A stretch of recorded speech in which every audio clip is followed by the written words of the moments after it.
A millionaire with only one day to live asked a garbage collector to pretend to be his daughter until he took his last breath. When the millionaire was about to die, the young woman revealed a secret that made all the machines in the hospital go off.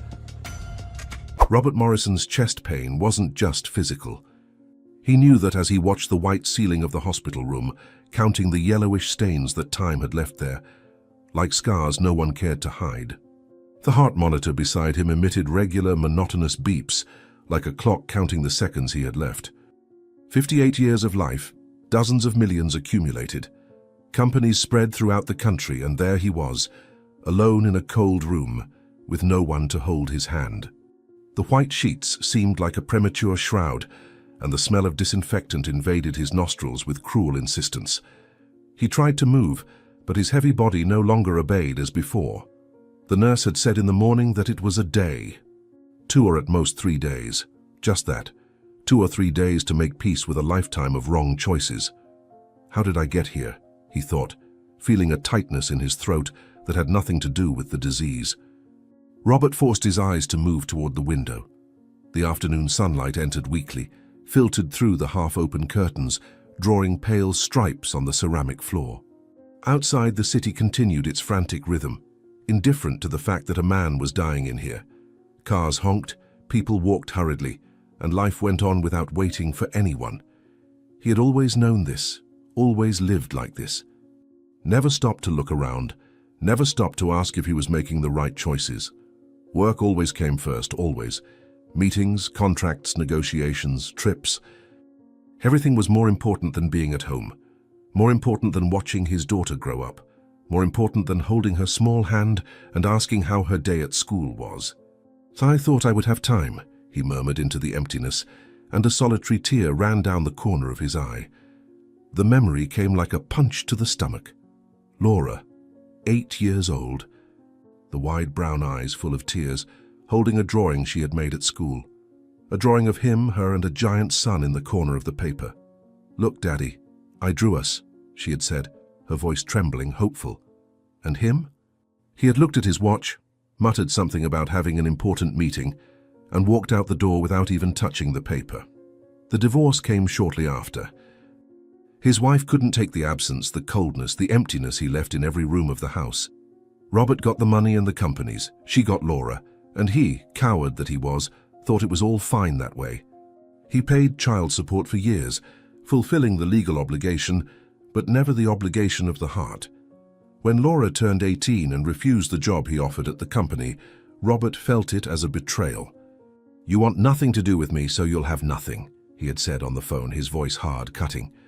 He cut off the support, cut off contact, cut his daughter from his life like pulling a weed from the garden.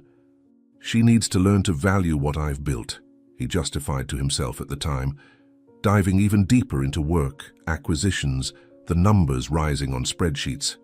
But the numbers never filled the emptiness, never warmed the cold nights, never sat beside the bed when the disease began to eat his body from within. Robert closed his eyes tightly, trying to push away the memories, but they came like a flood, relentless, painful.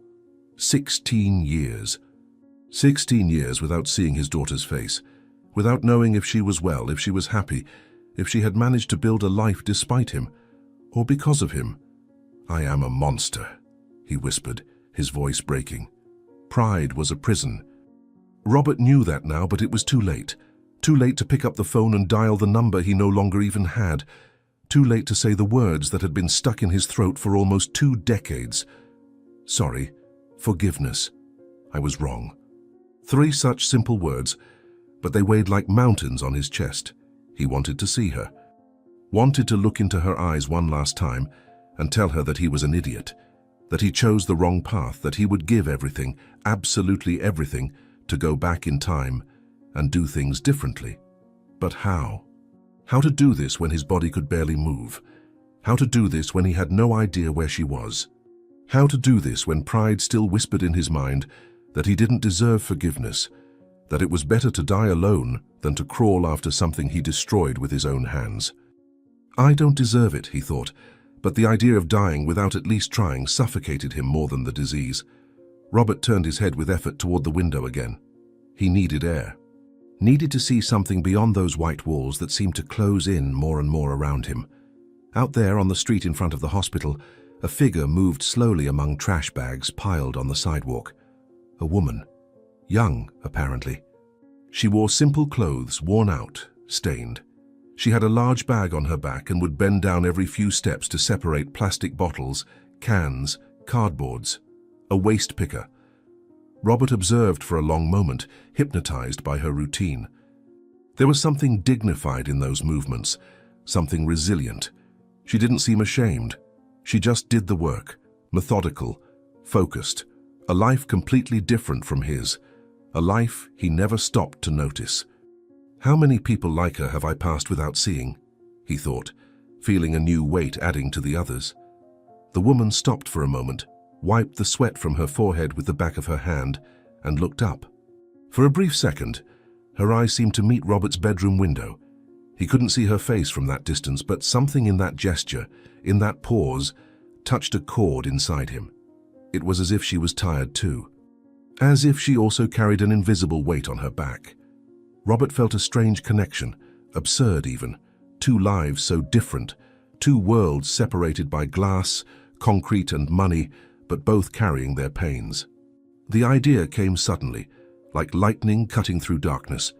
If he couldn't have his real daughter by his side, if pride and time made it impossible, perhaps he could have an illusion, a lie, a last comfort before it all ended.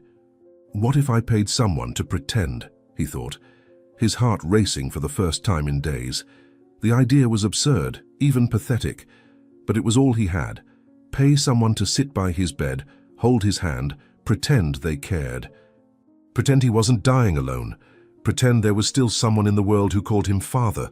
Robert knew it was wrong. He knew it was desperate, but desperation was all he had left. He pressed the call button beside the bed, and seconds later, the door opened. The nurse entered, a middle-aged woman with tired eyes and a professional smile. She approached the bed, checked the machines, adjusted the IV. "Need something, Mr. Morrison?" she asked, her voice soft, trained to comfort. Robert swallowed hard. The words were difficult, but he forced them out. "The woman outside," he said, his voice weak, hoarse. "The waste picker. Can you call her for me?"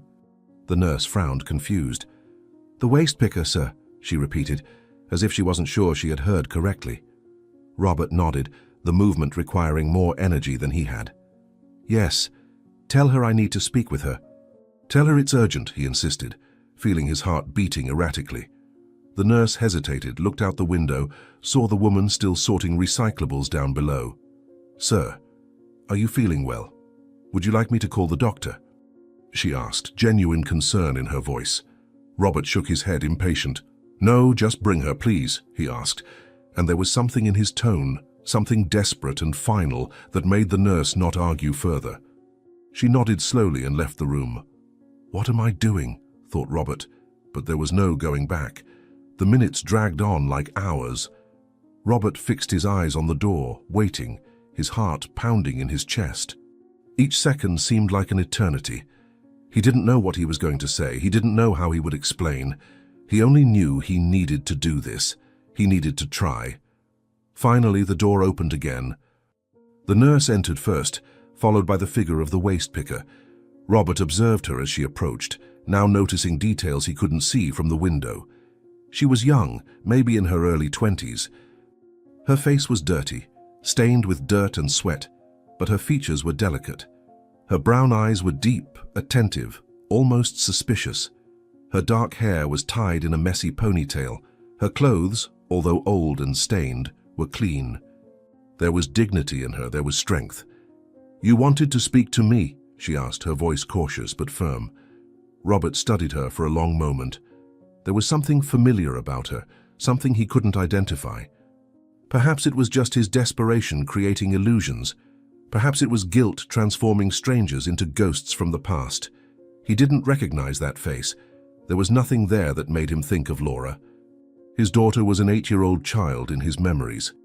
This was an adult woman, marked by life, by struggle. Completely different, completely strange. "Sit down," he said, pointing with effort to the chair beside the bed.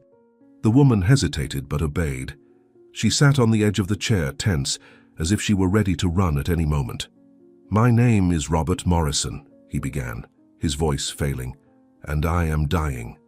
The woman said nothing. She just observed him with those deep eyes, waiting. Robert took a deep breath, gathering courage. "I have a daughter," he continued, each word costing an immense effort. "Or I had. I haven't seen her for 16 years. I abandoned her when she was a child. I was a terrible father, a monster. And now I'm here, alone with no one. I'll die in 2, maybe 3 days, and there's no one in the world who cares." He paused, feeling tears burning his eyes. The shame was enormous, but he pressed on. "I have no right to ask this, I know, but I'm asking anyway," he said, his voice breaking. The woman remained silent, her face unreadable. "I want to pay you," he finally blurted out, the words coming out in a desperate rush. "I want to pay you to pretend you're my daughter, just until I die, just until the end." The silence that followed was deafening. The woman didn't move a muscle. She just looked at him, and Robert saw something pass through those eyes. Pain, anger, pity. He couldn't decipher it. "You want me to lie?" she asked, her voice low, controlled. Robert nodded, miserable. "Yes. I want you to sit here, hold my hand, call me father. Pretend you care, pretend I wasn't the human garbage I really was. Just that. Just until it's over," he said, his voice fading at the end. The woman looked away, fixing her eyes on the window. She stayed like this for a long time, as if waging an internal battle. Robert waited, his heart in his throat. Finally, she turned back to him. "How much?" she asked, and Robert felt something break inside him when he realized she was considering. He named a figure, a high figure, more than she would probably earn in years of collecting recyclables. He saw her eyes widen slightly, the surprise real. "Are you serious?" she asked, her voice trembling for the first time. Robert nodded. "Completely serious. You just need to stay here, pretend, and when I die, the money is yours, no questions, no conditions," he explained. The woman bit her lower lip, thoughtful. Robert could see the war happening inside her. Need versus dignity. Money versus lies. "I need to think," she finally said, starting to rise. Robert felt panic. "Please," he begged, stretching his trembling hand toward her. "I don't have time. 2 days, maybe 3. That's all I have left. Please." The woman stopped, looked at the trembling hand extended toward her, and something changed in her expression. She sat back down slowly. "Why me?" she asked, her voice soft now, almost gentle. Robert closed his eyes. "Because you were there," he said simply. "Because I looked out the window and saw you, and for a moment I thought maybe there was still dignity in the world, that maybe there were still real people, truly struggling, and I wanted to have that near me, even if it's pretend, even if it's a lie. I just don't want to die alone," he confessed, the tears finally falling. The woman took a deep breath. Her eyes were wet too. "All right," she said, her voice firm. "I'll do it." Robert opened his eyes, incredulous. "You will?" he whispered, hardly believing. She nodded. "Yes, I will. But with one condition," she said, and Robert waited, tense. "You have to tell me about her, about your real daughter. I want to know who she was, who you think she became. Everything," she asked, and there was something intense in her voice, something Robert didn't fully understand, but that touched him. He nodded, confused but relieved. "All right, I'll tell you. Tell you everything," he promised, his voice choked. The woman extended her hand. "Then we have a deal," she said, and Robert took her hand, feeling the warmth, the firmness. For the first time in days, he didn't feel completely alone. "What's your name?" he asked softly. The woman hesitated for just a fraction of a second, and Robert noticed the pause, but didn't understand its significance. "Rosa," she finally answered, and the name came from her lips with a weight he couldn't identify. Robert nodded, mentally repeating it. Rosa. There was nothing special about the name, nothing that triggered alarms in his tired mind. It was just a name, beautiful, simple, common. "Rosa," he repeated aloud, and the woman briefly closed her eyes, as if the sound of his voice saying that name caused pain. But she composed herself quickly. Yes, Rosa, she confirmed. Robert studied her again, that feeling of familiarity returning, but he pushed it away. It was just desperation, just the need to see something that wasn't there. A beautiful name, he commented, and she smiled weakly. Thank you, she said. Robert squeezed her hand a little tighter, as if afraid she would disappear. Can you start tomorrow? I need you to come back, more presentable, so the staff will believe. Clean clothes, fixed hair. I will ask the nurse to give you money to buy what you need, he explained, his voice gaining an urgency that hadn't been there for days. Rosa nodded slowly. Okay, I'll come back tomorrow, she promised. Robert felt an immense relief flood his chest. Thank you, he whispered, his voice breaking. Thank you for accepting to be my daughter, even if it's a lie, even if it's for money.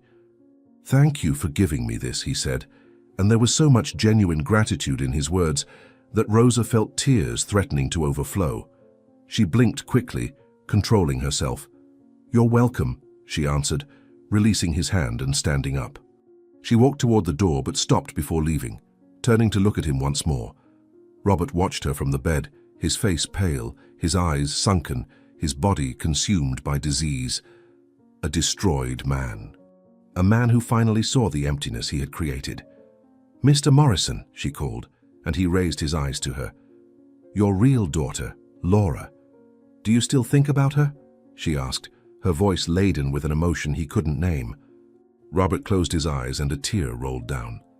Every day, he confessed, every damn day of my life, especially now, especially when I know I'll never see her again, that I'll never be able to ask for forgiveness, that I'll die without her knowing that I regret everything. Rosa stood at the door, absorbing every word as if they were arrows. And if she were here now, what would you say to her? She asked, her voice low, dangerously low. Robert opened his eyes and looked at the ceiling. I would say that I was the worst father in the world, that she deserved so much more, that I wasted the chance to know the amazing person she became, that I chose money and power over her, and that it was the worst choice of my life, that I am sorry, so sorry, and that if there is any justice in the universe, I hope she is happy despite me, not because of me. Despite me, he said, his voice failing at the end. Rosa nodded slowly, tears finally falling, but she turned her face so he wouldn't see. See you tomorrow, Mr. Morrison, she said, and left before he could see her pain. The door closed and Robert was alone again. But this time the emptiness was different. There was hope, small, fragile, perhaps illusory, but it was there. He looked at the window again and closed his eyes, exhausted. Tomorrow, he thought. Tomorrow Rosa comes back and I will have someone, even if it's a lie, even if it's fake. I won't die completely alone, he murmured to himself, and for the first time in days, he felt something like peace. It wasn't much. It wasn't what he really wanted, but it was something. And for a man who had only 2 or 3 days to live, something was infinitely better than nothing. Rosa, he repeated the name, letting it echo in the empty room. Thank you, Rosa. Outside the hospital, the woman who had just introduced herself as Rosa was sorting cans with trembling hands. Silent tears streamed down her dirty face, but she didn't wipe them away. She let them fall freely, mixing with sweat and dirt. 3 weeks ago, a lawyer had found her. It had taken time, but he finally succeeded. Robert Morrison was dying. 2, maybe 3 days to live. No family, no one. Alone. The lawyer asked if she would like to visit him. Laura said no. But the truth was that she needed to see, needed to know if he felt anything, if there was regret, if there was still humanity in him. So she came, disguised, invisible, as she always was to him, as she had been throughout her life. Hy didn't recognize me, she whispered to herself, the pain sharp as a knife. 16 years. 16 years without seeing his daughter, and he didn't recognize her. Not even when she was there, in front of him, looking directly into his eyes. To him, she was just a stranger picking up trash on the street, someone he could use, buy, transform into a piece in his last desperate act of consolation. He offered me money, she murmured, her voice breaking. offered money for me to pretend to be what I always was, his daughter, as if that was something that could be bought, as if love was a commercial transaction. Like everything always was for him, she said to the void, the words coming out bitter, painful. Laura picked up a plastic bottle and threw it in the bag with more force than necessary, anger pulsing in her veins. Rosa, she spat out the false name she had given. I lied to him, just as he lied to me all my life. But she accepted the proposal, because she needed to hear, needed to know what he had to say when he thought he was confessing to a stranger. Needed to understand if the regret was real or just fear of death, if the tears were from genuine remorse or just self-pity, if there was anything about him worth saving, or if he was just the selfish monster who abandoned her when she was 8 years old. He'll tell me about myself, she thought, wiping away tears with the back of her dirty hand. He'll tell me about the daughter he abandoned, not knowing he's speaking to me, and I'll listen to every word, every beautiful lie, every convenient regret. And then, only then, I'll decide if he deserves to know the truth before he dies. Laura looked up at the window of the room where her father lay. The light was on, a yellow square on the grey facade of the hospital. There he was, the man who brought her into the world and then decided she wasn't worth his time. The man who cut off child support when she refused to work in his company because she wanted to have her own life, her own choices. The man who taught her that love had a price and that she wasn't worth enough. I'll come back tomorrow, she told herself, her voice gaining determination. Tomorrow I'll be Rosa, the fake daughter, the lie he bought, and we'll see. We'll see if the great Robert Morrison is capable of loving someone, even if it's a stranger. We'll see if he can be a father, even if it's pretend, because if he can't love a lie, he never deserved to love the truth. The sun was beginning to set, painting the sky orange and red, colors of farewell, colors of ending. Laura picked up her bag and began walking down the street away from the hospital. Her steps were heavy, tired, but firm. She knew what she had to do. She had to return tomorrow, clean, well-dressed, unrecognizable from today's scavenger. She had to sit beside his bed and listen. Listen to everything, and maybe, just maybe, find something in him that justified forgiveness, or perhaps find final confirmation that he never deserved to be called a father. 2 or 3 days, she muttered, looking back one last time. 2 or 3 days to discover who you really are, Robert Morrison. And 2 or 3 days to decide whether you deserve to die in peace, or die knowing you lost the only thing that truly mattered. Night was falling over the city, and with it the weight of all choices made and not made. Laura disappeared among the shadows of the street, just another scavenger returning home after a long day. But inside her burned a determination that had nothing to do with money or survival. It was something much deeper. It was the need to understand, to know. To finally, after 16 years of abandonment, discover if the man who raised her had somewhere inside him a heart capable of true remorse. Tomorrow, she thought as she walked. Tomorrow the test begins. And may God have mercy on us both, because I don't know if I do. Morning arrived with a pale light that invaded the hospital room, bringing with it the promise of a new day that Robert wasn't sure he deserved. He had slept little, waking several times during the night, always with the same thought pounding in his mind. Would she come? Would the woman who introduced herself as Rosa really return?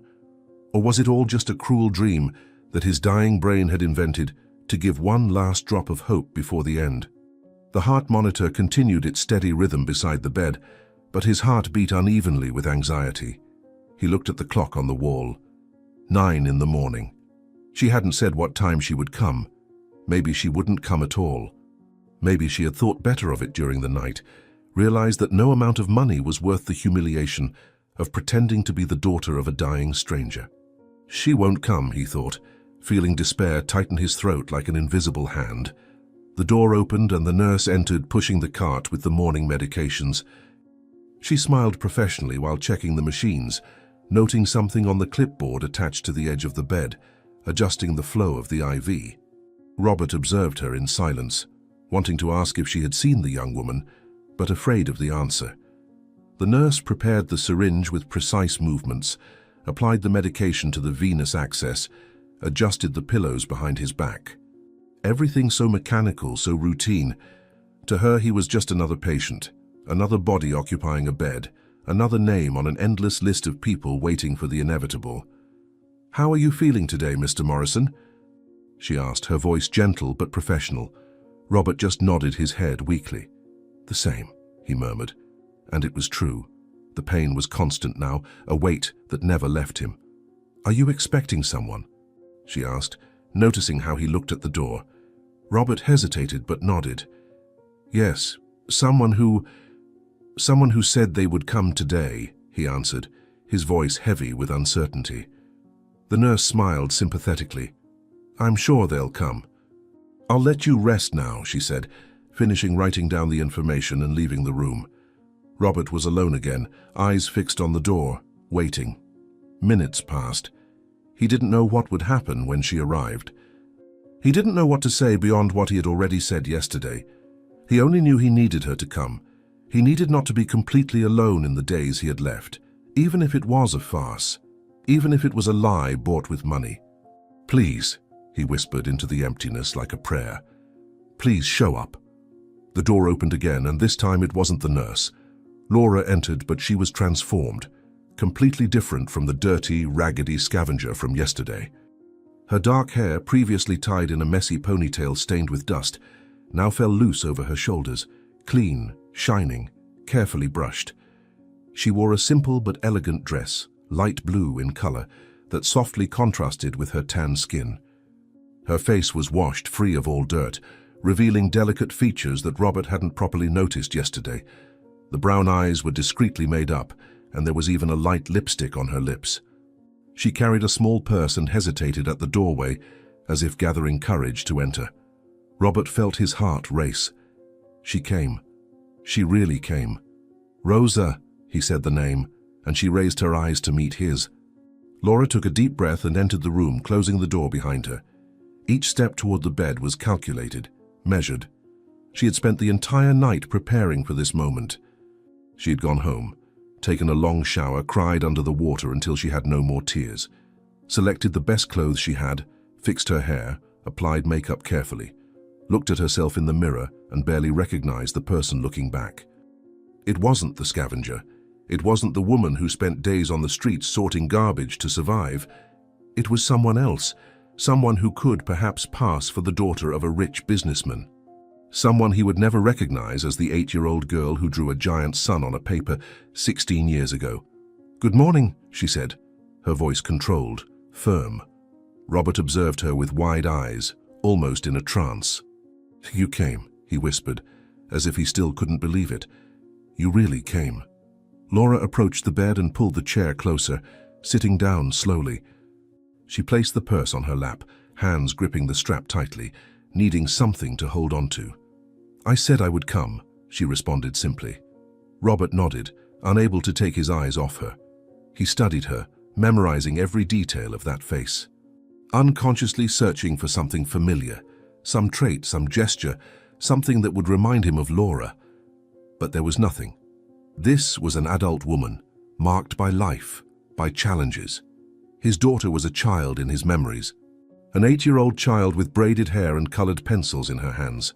There was no connection, no recognition, just a beautiful stranger who accepted his desperate proposal. "You look different," he finally said. "You look like another person," he commented. Laura smiled weakly. "That's what a bath and clean clothes do," she responded, and there was a subtle bitterness in her voice that he didn't catch.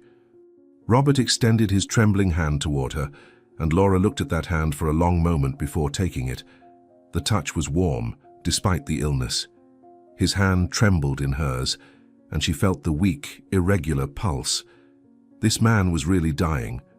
This wasn't a farce to get attention or sympathy. He was, in fact, in the last days of his life. "Thank you," Robert said, his voice breaking. "Thank you for coming back.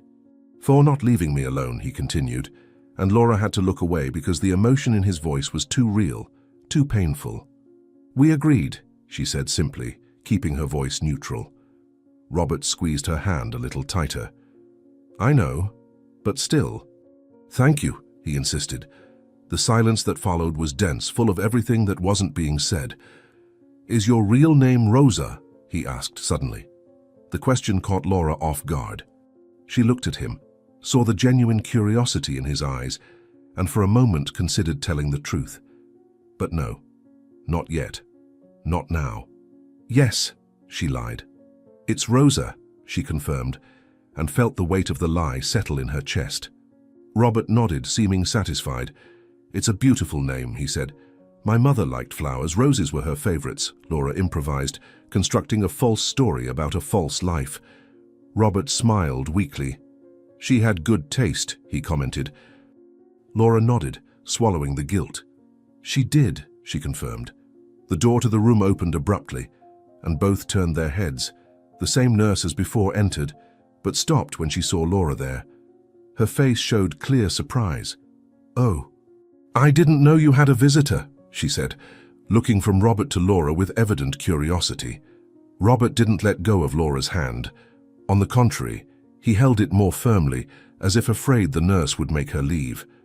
"She's my daughter," he said, his voice gaining a strength it hadn't had for days. The nurse blinked, confused. "Your daughter, sir?" she repeated, as if she wasn't sure she had heard correctly. Laura felt her stomach tighten, but maintained a calm expression. "Yes," she said, looking directly at the nurse. "It's me. I'm his daughter," she confirmed, each word coming out with difficulty. The nurse frowned, and Laura saw the suspicion in her eyes. "Mr. Morrison," the nurse began, her tone careful, "in all the days you've been here, you've always said you had no family, that you were alone. That there was no one to contact in case of emergency," she pointed out, and Robert shrank in the bed. Robert looked at Laura, then back at the nurse. "We were estranged," he explained, his voice lower now. "Very distant. We hadn't spoken in years. But she found out I was here, and she came," he said, and there was so much hope in his voice that Laura felt her heart tighten. The nurse didn't seem convinced. "How did she know you were here?" she asked, looking at Laura. "You don't have any emergency contact registered. No one was notified," she continued. Laura took a deep breath, staying calm. "I have lawyers," she said. "They tracked me down when they saw his name in the hospital records. They notified me immediately. I came as soon as I knew," she explained, and the story sounded plausible enough. The nurse still hesitated. "And why were you out of contact?" "If you don't mind me asking," she said, her tone still suspicious. Laura looked at Robert, saw the panic in his eyes, and made a decision. "Because he abandoned me," she said, her voice hard, and it was the truth. Robert closed his eyes, pain crossing his face.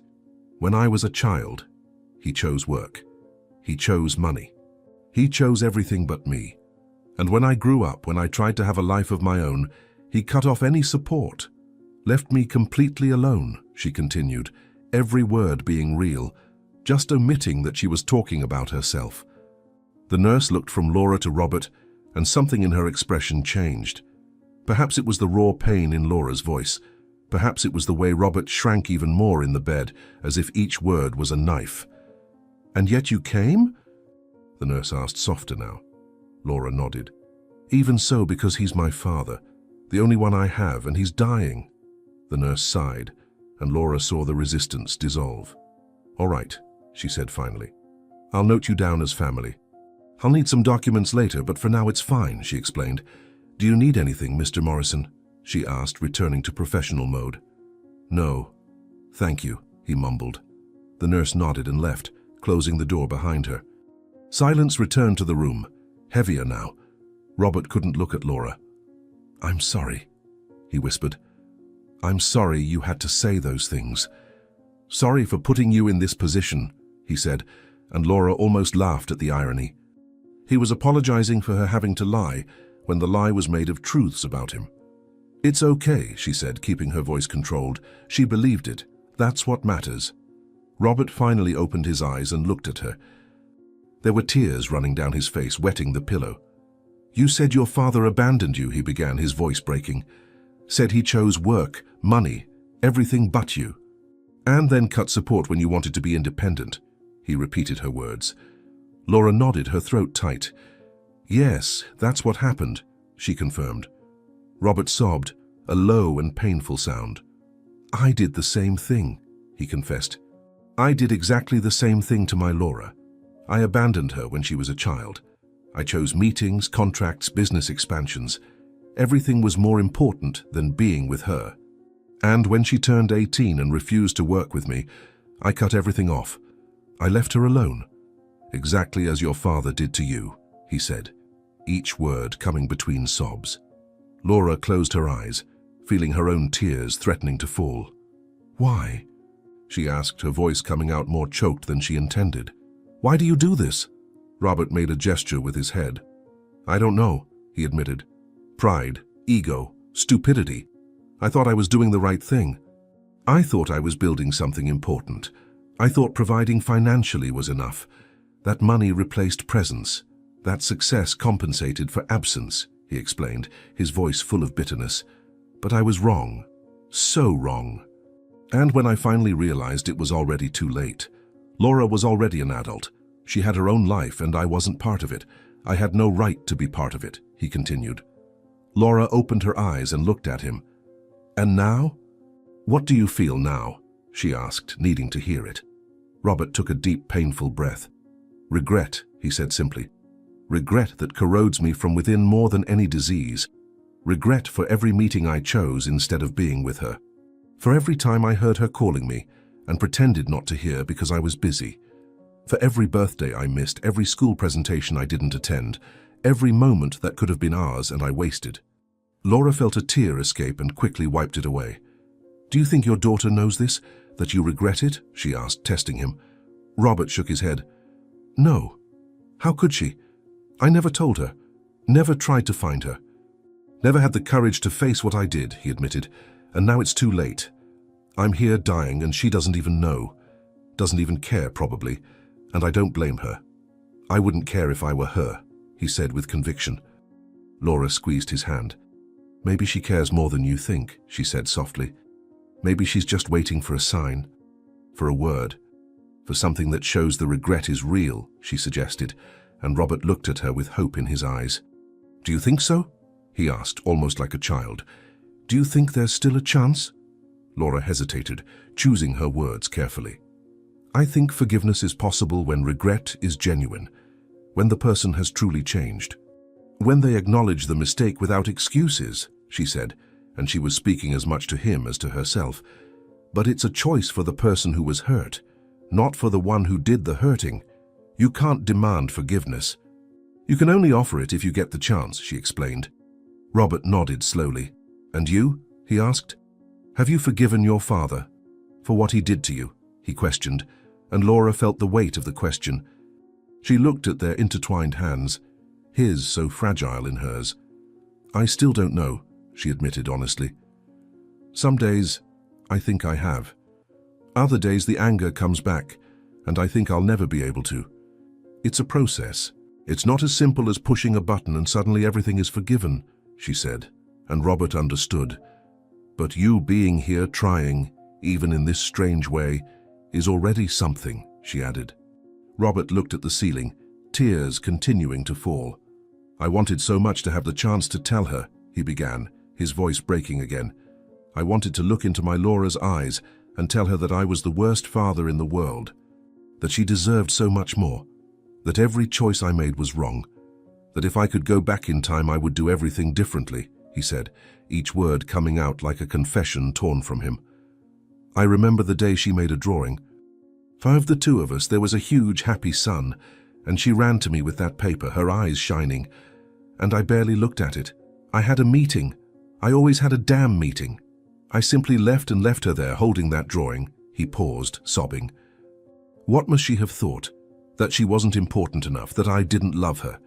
How does an 8-year-old process that kind of rejection?" Laura had to bite her lip hard to keep from sobbing too. That memory was hers. That drawing was hers. That moment of rejection was etched in her heart like a scar that never completely healed. And here he was, finally, 16 years later, acknowledging the pain he caused. "She probably thought she wasn't good enough," Laura said, her voice trembling.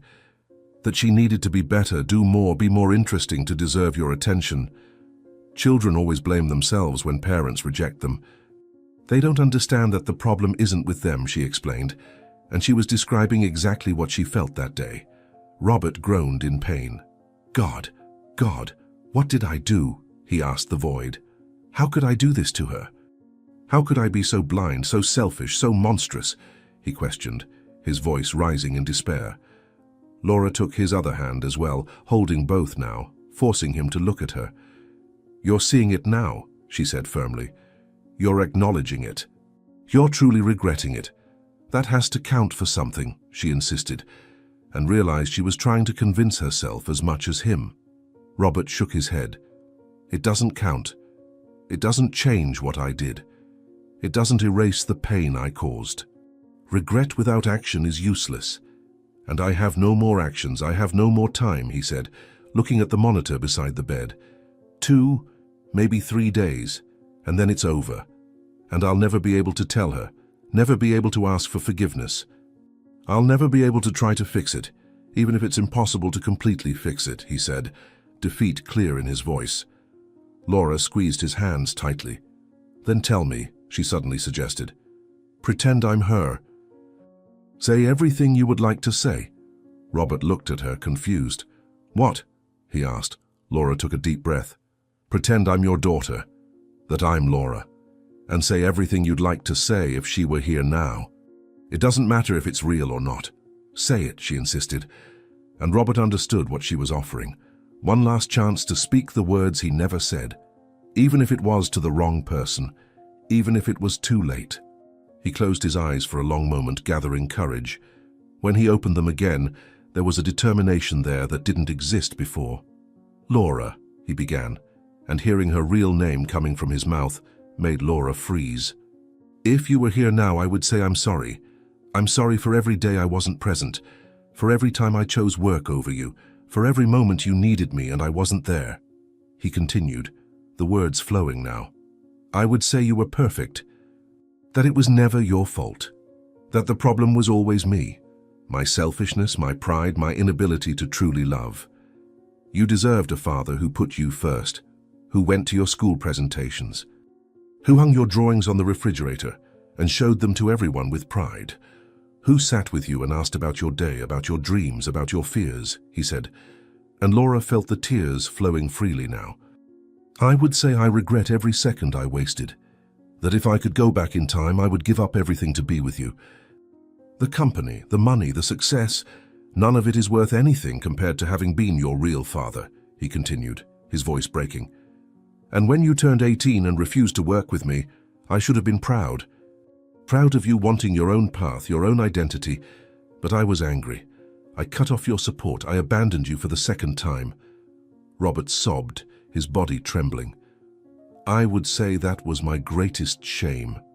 That leaving you alone, forcing you to struggle with nothing, was the cruelest thing I've ever done. And I know you suffered. I know it was hard. And it's all my fault, he said, looking directly into Laura's eyes. I would say I love you. That I've always loved you, even when I didn't know how to show it, even when my actions said otherwise. You were always the best part of my life, and I was too foolish to realize it until it was too late. He paused, breathing with difficulty. And I would say I don't expect forgiveness. I don't deserve it. But if somehow, somewhere in your heart you can find a little piece of peace, a little capacity to move forward without carrying all this anger, I would be grateful. Because you deserve to be happy. Even if it's despite me, especially despite me, he finished, exhausted. The silence that followed was absolute. Laura was frozen in the chair, tears falling non-stop, unable to speak. Robert had said everything. Every word she had waited to hear for 16 years. Every apology she needed. Every acknowledgement of the pain she carried. And he didn't know. He didn't know he was saying it directly to her. He didn't know she was there, hearing every word, feeling every emotion. Rosa, he called, using the false name, and Laura finally managed to focus on him. Thank you, he said, his voice weak now. Thank you for letting me say this. Even if it's not to her, even if it's just to you. Thank you for giving me the chance to be a father, even if it's pretend, even if it's too late, even if it's the last thing I do. Thank you, he said, and there was so much genuine gratitude in his voice that Laura couldn't hold back anymore. She stood up from the chair and, without thinking, hugged him. Her arms wrapped around his fragile body, and she felt how thin he was, how the disease had consumed so much of him. Robert froze for a second, surprised, but then his weak arms wrapped around her too, and he held her as if she were the most precious thing in the world. Both cried. They cried for everything that was lost, for all the wasted years, for all the words unsaid, for all the chances not taken. It wasn't too late, Laura whispered in his ear, her voice choked. It wasn't too late to say it, to acknowledge, to regret. That matters. It matters a lot, she said, and Robert held her a little tighter. They remained like that for a long time, two strangers who weren't such strangers after all, connected by pain, by regret, by a desperate attempt to find redemption in the last moments. "Thank you, Rosa," Robert whispered. "Thank you for giving me this." Night fell over the hospital like a heavy, silent cloak. Laura remained seated beside Robert's bed, observing his every movement, each breath that seemed more difficult than the last. She hadn't left the room since the embrace, since those confessions that still echoed in her mind. The nurse had entered a few times to check vital signs, adjust medications, but always left in silence, respecting the moment. The hospital corridor was quieter now, only the occasional sound of hurried footsteps or the distant beep of some machine. Robert slept, but it wasn't a peaceful sleep. His face was tense, contracted, as if even in dreams he carried the weight of everything he had lived through. Laura held his hand, feeling the cold skin, the weak pulse. "It's all right," she whispered from time to time, even without knowing if he could hear. "I'm here, you're not alone." The clock on the wall marked almost midnight when Robert began to stir. He muttered something unintelligible, his head turning from side to side. Laura leaned forward, concerned. "Mr. Morrison," she called softly, squeezing his hand. His eyes opened slowly, unfocused for a moment, before finding her face. He blinked several times, trying to orient himself. "Rosa," he said, his voice hoarse and low. "You're still here," he repeated, as if he couldn't believe it. Laura smiled weakly. "I said I would stay," she responded. Robert tried to adjust himself in bed, but the movement cost him great effort. He moaned softly, and Laura immediately stood up to help him, adjusting the pillows, making his position more comfortable. "What time is it?" he asked, looking toward the window where there was only darkness. "Almost midnight," Laura answered, sitting down again. "You should try to sleep more." Robert gestured slowly. "I don't want to sleep," he said, and there was something urgent in his voice. "I don't want to waste the time I have left sleeping. I've already wasted too much time in life," he explained, and Laura felt her heart tighten. She opened her mouth to say something, but suddenly Robert began to cough. It wasn't a simple cough, it was violent, convulsive, shaking his entire fragile body. Laura stood up alarmed, grabbing a glass of water from the small table, but Robert couldn't stop to drink. The coughing continued, each time stronger, and he brought his hand to his chest, pressing hard. "Mr. Morrison, breathe deeply," Laura said, trying to keep her voice calm but feeling panic rise. "Slowly. Breathe," she insisted. But Robert couldn't. His eyes widened, full of fear. "I can't," he gasped between coughs, and Laura saw his face beginning to turn red. She ran to the door, opened it forcefully. "Nurse, I need help here," she shouted into the corridor, and her voice echoed through the silent floor. A nurse appeared almost immediately, running toward the room. She entered and went straight to Robert, quickly assessing the situation. "Mr. Morrison, look at me," she said, her voice firm but calm. "Try to breathe through your nose." "Slowly," she instructed, placing a hand on his back. Robert tried to obey, but the coughing continued. The nurse took the stethoscope and listened to his chest, then checked the oxygen monitor. Her expression changed. "The saturation is dropping fast," she said, more to herself than to Laura. "I'm going to call the doctor," she announced, quickly leaving the room. Laura stood there, helpless, watching Robert struggle to breathe. "Hang on," she said, returning to the bedside and taking his hand. "Hang in there, help is coming." Seconds later, the bespectacled doctor entered the room, followed by two nurses. He went straight to Robert, checking vital signs with quick, precise movements. "What's the saturation?" he asked the nurse. 82% and dropping, she responded, showing the monitor. The doctor frowned. We'll need supplemental oxygen. Bring the mask, he ordered, and one of the nurses ran out. He turned to Robert. Mr. Morrison, I'm going to put an oxygen mask on you. It will help you breathe. Stay calm, he said, his voice professional but not cold. Robert nodded weakly, still coughing. The nurse returned with the mask and the doctor carefully placed it on Robert's face, adjusting the straps. Breathe deeply. Let the oxygen do the work, he instructed. Laura observed everything, feeling completely useless. Will he be all right? She asked, her voice coming out higher than she intended. The doctor didn't answer immediately. He continued monitoring Robert, observing the monitor, checking his breathing. After a few minutes that seemed eternal, the coughing began to subside. Robert's breathing was still difficult, but he was breathing. The doctor finally moved away slightly and looked at Laura. The oxygen saturation is stabilizing for now, he said, but there was something in his tone that Laura didn't like. For now? She repeated. What does that mean? The doctor removed his glasses, cleaning them slowly. It means his body is failing. What just happened is a sign that his lungs are no longer functioning properly. We managed to stabilize him now, but it will happen again. And each time it will be worse, he explained, his words measured, careful. Laura felt her legs weaken. How long? She asked, barely able to form the words. How much time does he have? The doctor put his glasses back on, looking directly at her. Hours, maybe less. His body is giving up, miss. There's nothing more we can do besides keeping him comfortable and pain-free, he said, and each word fell like a stone in Laura's stomach. No, she whispered, shaking her head. No, there has to be something.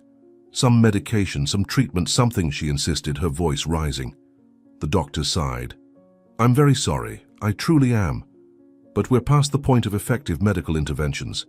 The disease is too advanced. All we can do now is be here. And that's where you are more important than any of us. He doesn't need doctors now, he needs someone who cares. He needs you, he said, placing his hand briefly on her shoulder before leaving the room with his team. Laura stood there, listening to their footsteps fade down the hallway. No, she repeated to the empty room. Not like this. She turned back to Robert, who was calmer now, the oxygen mask covering the lower half of his face. His eyes were open, looking at her, and there was so much sadness in them that Laura felt her chest tighten. She approached the bed, took his hand again. Don't give up, she said, her voice breaking. Please don't give up yet, she pleaded. Robert squeezed her hand weakly, the only response he could give. Laura sat down but couldn't stay still. Her brain was in panic mode. There had to be something. There had to be something no one had thought of. She couldn't just sit and watch him die. Not when there was finally a connection between them. Not when he had finally truly repented. Think, Laura, she muttered to herself, using her real name without realizing it. There has to be something. Her eyes wandered around the room, seeking, searching. The bedside table. The small dresser next to it. The shelves on the wall. There had to be documents, papers, something that would give a clue, a direction. She stood up abruptly. I'm just going to look at something, she told Robert, although she didn't know if he was really understanding. She went to the bedside table, opened the drawer. Inside there were only a few personal items, a worn leather wallet, an expensive wristwatch, reading glasses, a turned-off cell phone. She took the wallet, opened it with trembling hands. Money, several credit cards, a driver's license, and a photo. Laura stopped when she saw the photo. It was of her at 8 years old, wearing a blue dress, smiling at the camera with her 2 front teeth missing. A photo she didn't even remember existed. He kept it, she whispered, feeling tears burn. All these years he kept it. But it wasn't time for sentimentality. She put the wallet back and opened the other drawers. The second had only medicines, boxes and boxes of medications. The third was empty. Laura closed everything, frustrated, and went to the small dresser by the window. It had 3 drawers. The first had folded clothes, shirts, pants. The second had more underwear, socks. The third, the last one, had a folder. A thin brown folder with some papers inside. Laura picked up the folder with her heart racing, opened it quickly. They were documents, medical documents, reports, tests, Biopsy results. She flipped through the papers quickly, her eyes scanning each line. Most were recent from the last hospitalization. Terrible diagnoses, even worse prognoses. But then, in the middle of the pile, a different paper caught her attention. It was a letter, printed on a clinic's letterhead, dated 4 months ago. Laura pulled out the letter, her eyes quickly scanning the lines. "Dear Mr. Morrison," the letter began, "in response to your inquiry about treatment options for your condition, we have identified an experimental protocol that may be suitable for your case. The treatment involves a combination of immunotherapy with a cutting-edge medication that has shown promising results in patients with advanced stages similar to yours," she read, her heart beating faster and faster. There was a treatment. There was an option. "Please contact us urgently if you wish to proceed, as the window of opportunity to initiate this protocol is limited," the letter continued. It was signed by a Dr. Arnold Vernon, experimental oncology specialist. Laura looked at the date again. 4 months ago. "Why didn't he do it?" she whispered, looking back at Robert in the bed. "Why didn't you try?" She returned to the letter, searching for more information.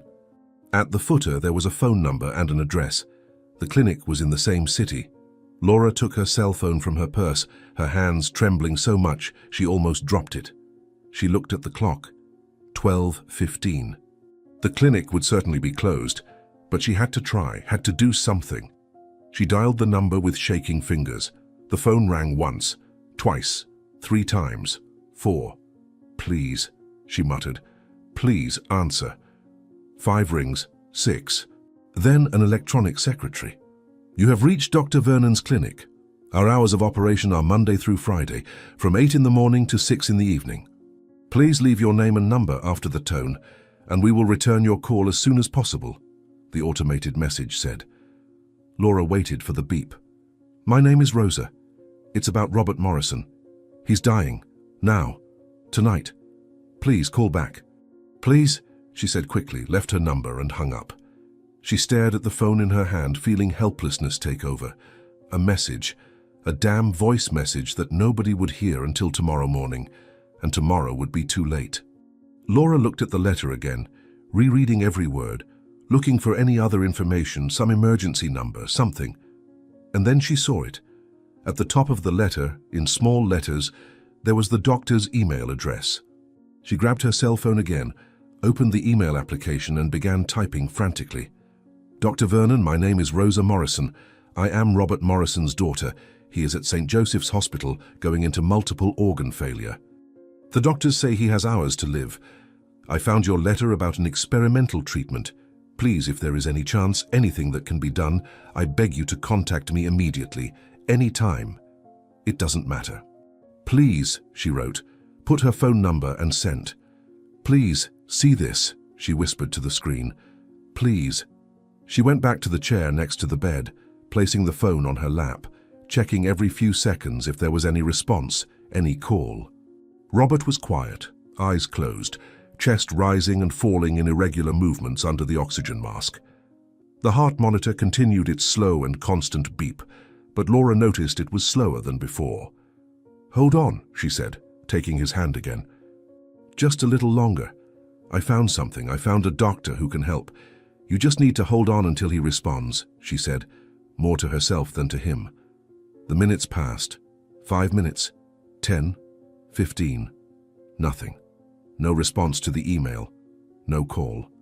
Laura checked the phone compulsively, refreshing the email, verifying it wasn't on silent. "Come on," she muttered. "Come on, answer. Please. 20 minutes. 30.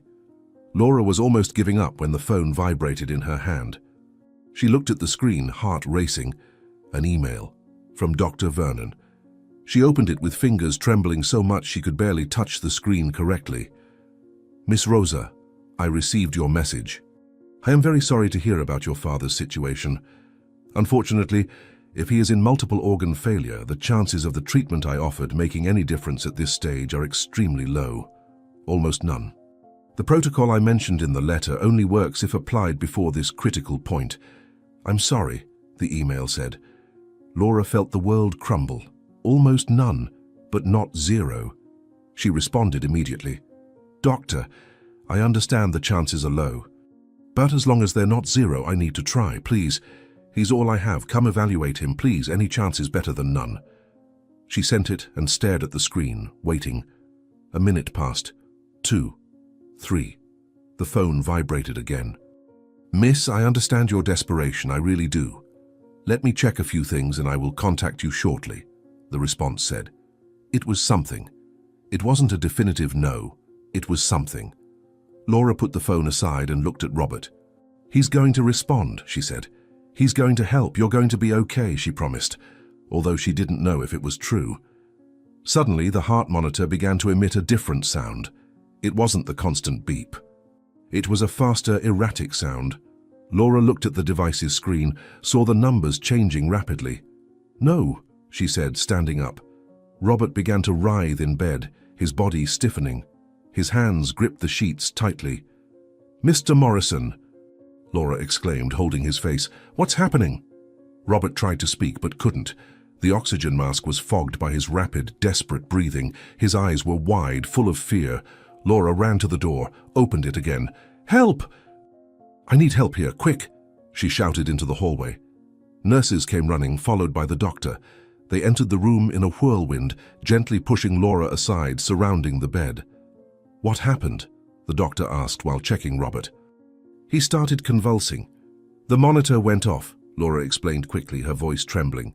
The doctor looked at the numbers on the monitor, his face turning serious. Cardiac arrhythmia. The pressure is dropping too fast, he said to the team. Prepare 1 milligram of epinephrine, he ordered. A nurse took a syringe, prepared the medication, applied it to Robert's IV. Everyone fell silent, watching the monitor, waiting. The seconds dragged on like hours. Laura was leaning against the wall, hands covering her mouth, tears flowing freely. Work, please work, she prayed silently. The monitor continued erratic for a few more seconds, then began to slow down. The rhythm was returning, but it was weaker than before. The doctor checked the vital signs again, listened to the heart with his stethoscope. When he stepped away, his expression said it all. He looked at the team, then at Laura, and shook his head slowly. We've stabilized him for now, but his heart is failing. It's a matter of hours, probably less, he said, his voice low but clear. Laura felt her legs give way. No, she whispered. No, it can't be. There has to be something, she insisted, desperate. The doctor approached her. Miss, I really am sorry, but there's nothing more medicine can do at this point. The best I can offer is to keep him pain-free, that's all. Laura looked at him, then at Robert in the bed. What if there's another doctor, a specialist with an experimental treatment? She asked quickly. The doctor frowned. Experimental treatment?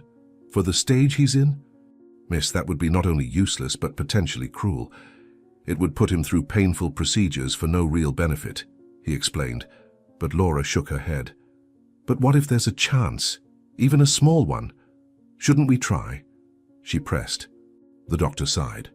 Even if there were such a treatment, we would need authorization from a direct family member to administer any experimental medication, and documentation, protocols, approvals. It would take days.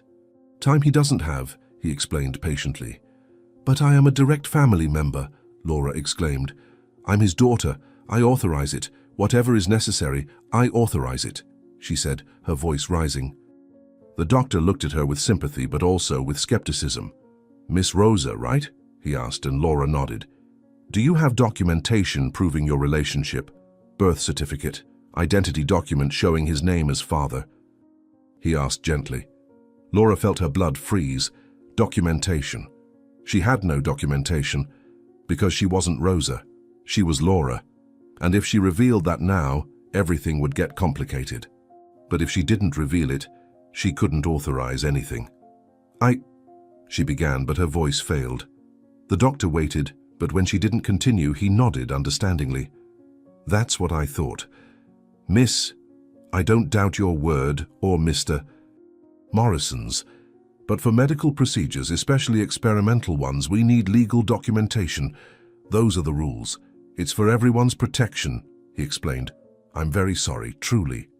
But my hands are tied, he said before leaving with the team. Laura stood there alone with Robert again. The phone in her pocket vibrated. She took it out with trembling hands. It was Dr. Vernon.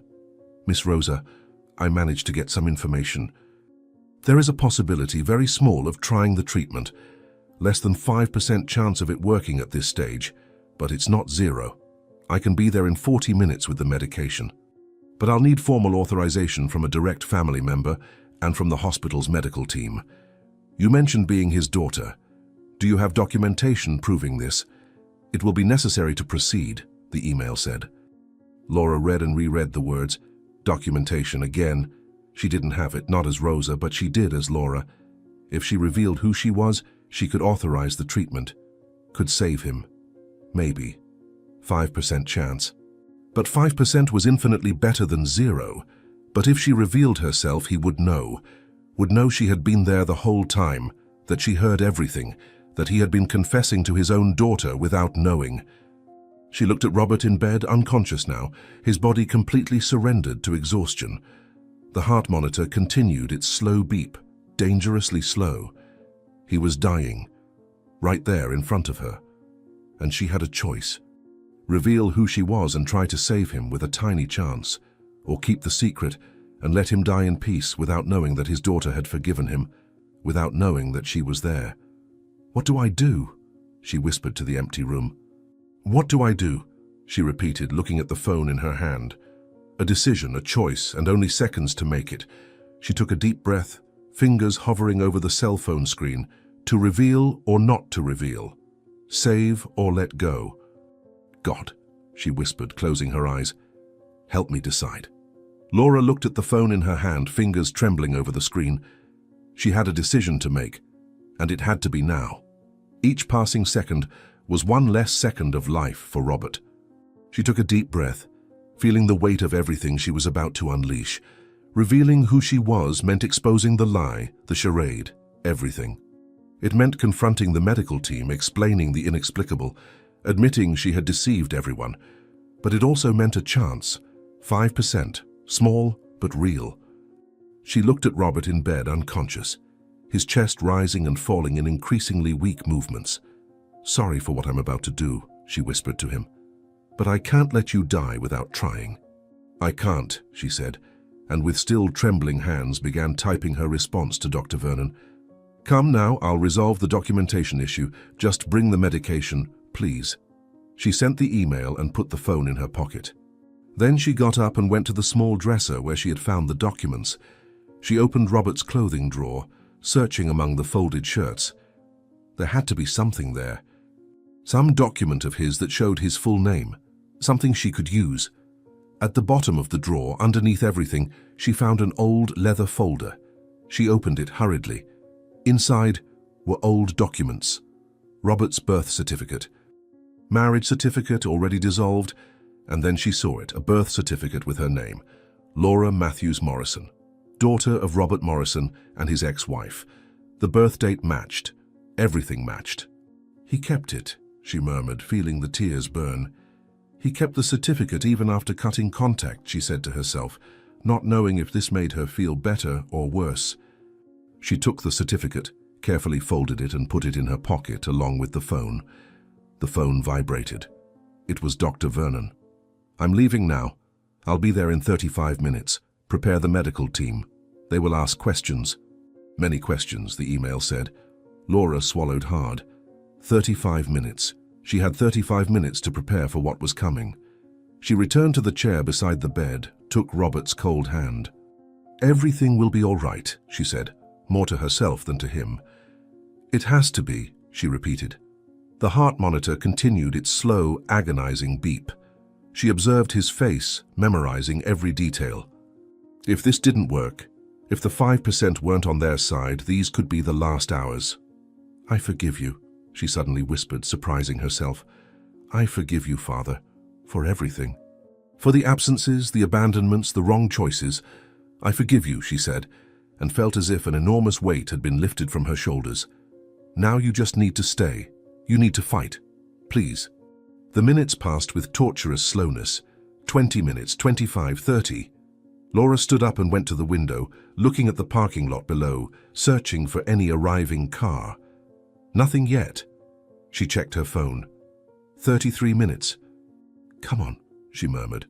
Where are you? Suddenly she saw a car quickly entering the parking lot, stopping in a space near the entrance. A man got out, older, grey-haired, carrying a black briefcase. It has to be him, she thought, her heart racing. She watched the man enter through the main door of the hospital and disappear from view. He's here, she said, returning to the bedside. The doctor has arrived. Everything will be fine now, she said to Robert, squeezing his hand. Everything will be fine, she repeated, trying to believe her own words. A few minutes later, there was a knock on the door. Laura turned. Come in, she said, and the door opened. The man she had seen in the parking lot entered, followed closely by 2 nurses and the doctor with glasses. The older man looked around the room, then at Robert in the bed, and finally at Laura. Miss Rosa? He asked, and Laura nodded, although the false name now seemed strange, heavy. That's me. Are you Dr. Vernon? She asked. He nodded. Yes. I came as fast as I could. I brought the medication, he said, lifting the briefcase. But before we do anything, we need to talk. All of us, he said, looking at the bespectacled doctor and the nurses.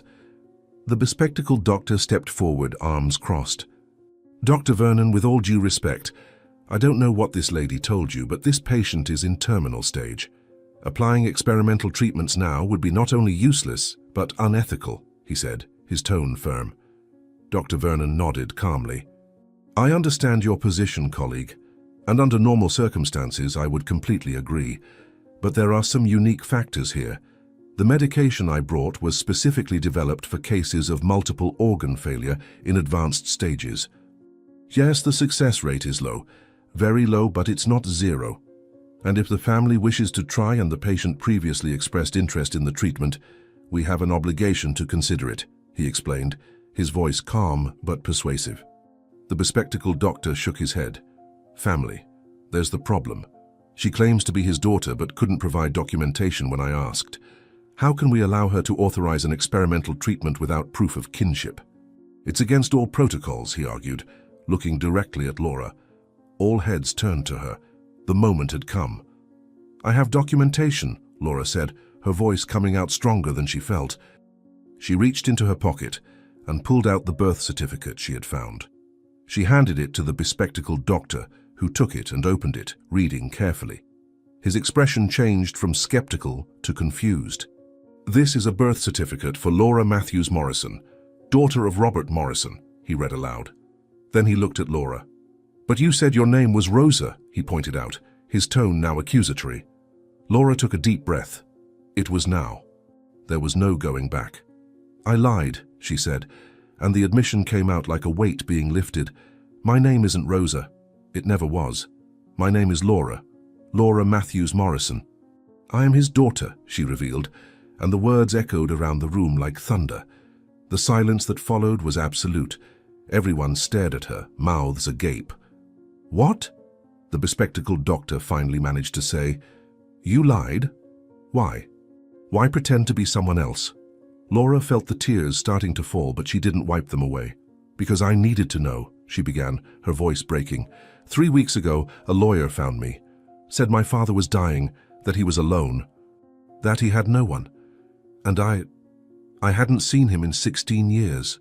16 years since he abandoned me. Since he cut off all contact, all support, everything. I didn't know if I wanted to see him. I didn't know if he deserved my presence in his final moments, she explained, the words now pouring out. So I came, but not as a daughter. I came as a stranger, as a scavenger, invisible, to observe him, to see if there was remorse, if there was anything in him worth saving, to know if he had changed or if he was the same selfish monster who abandoned me when I was 8 years old, she continued, looking at Robert in the bed.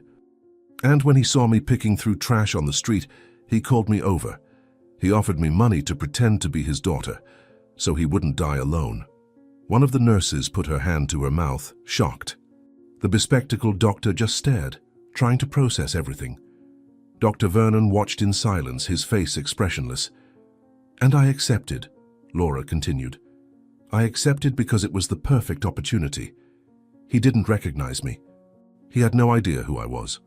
So I gave a false name and came back the next day, clean, tidy, as the daughter he was paying to pretend, and he believed it. Completely, she said, laughing without humor. And then he began to talk, started to confess. All the regrets, all the guilt, all the choices that destroyed our family. And I listened to everything, every word, every tear, and I realized that the remorse was real, that he finally saw the monster he had been, that he had changed even if too late. She paused, wiping away the tears. So I stayed, not for the money, but because I needed this too, needed to hear it, needed to understand, needed to forgive. The bespectacled doctor slowly shook his head. So you deceived all of us, deceived him, made him believe he was confessing to a stranger when he was confessing to his own daughter. That's cruel, he said, and Laura felt the accusation like a slap. I know, she admitted. I know it seems cruel, but he abandoned me. He left me with nothing when I needed him most, and I had the right to know if the remorse was real before revealing who I was. Had the right to protect my heart, she defended herself, her voice rising. And now he's dying, and I finally have the chance to save him. 5% chance, that's all, but it's more than zero. And I'm not going to stand here and watch him die without trying. Not after everything, she said, looking directly at the doctor.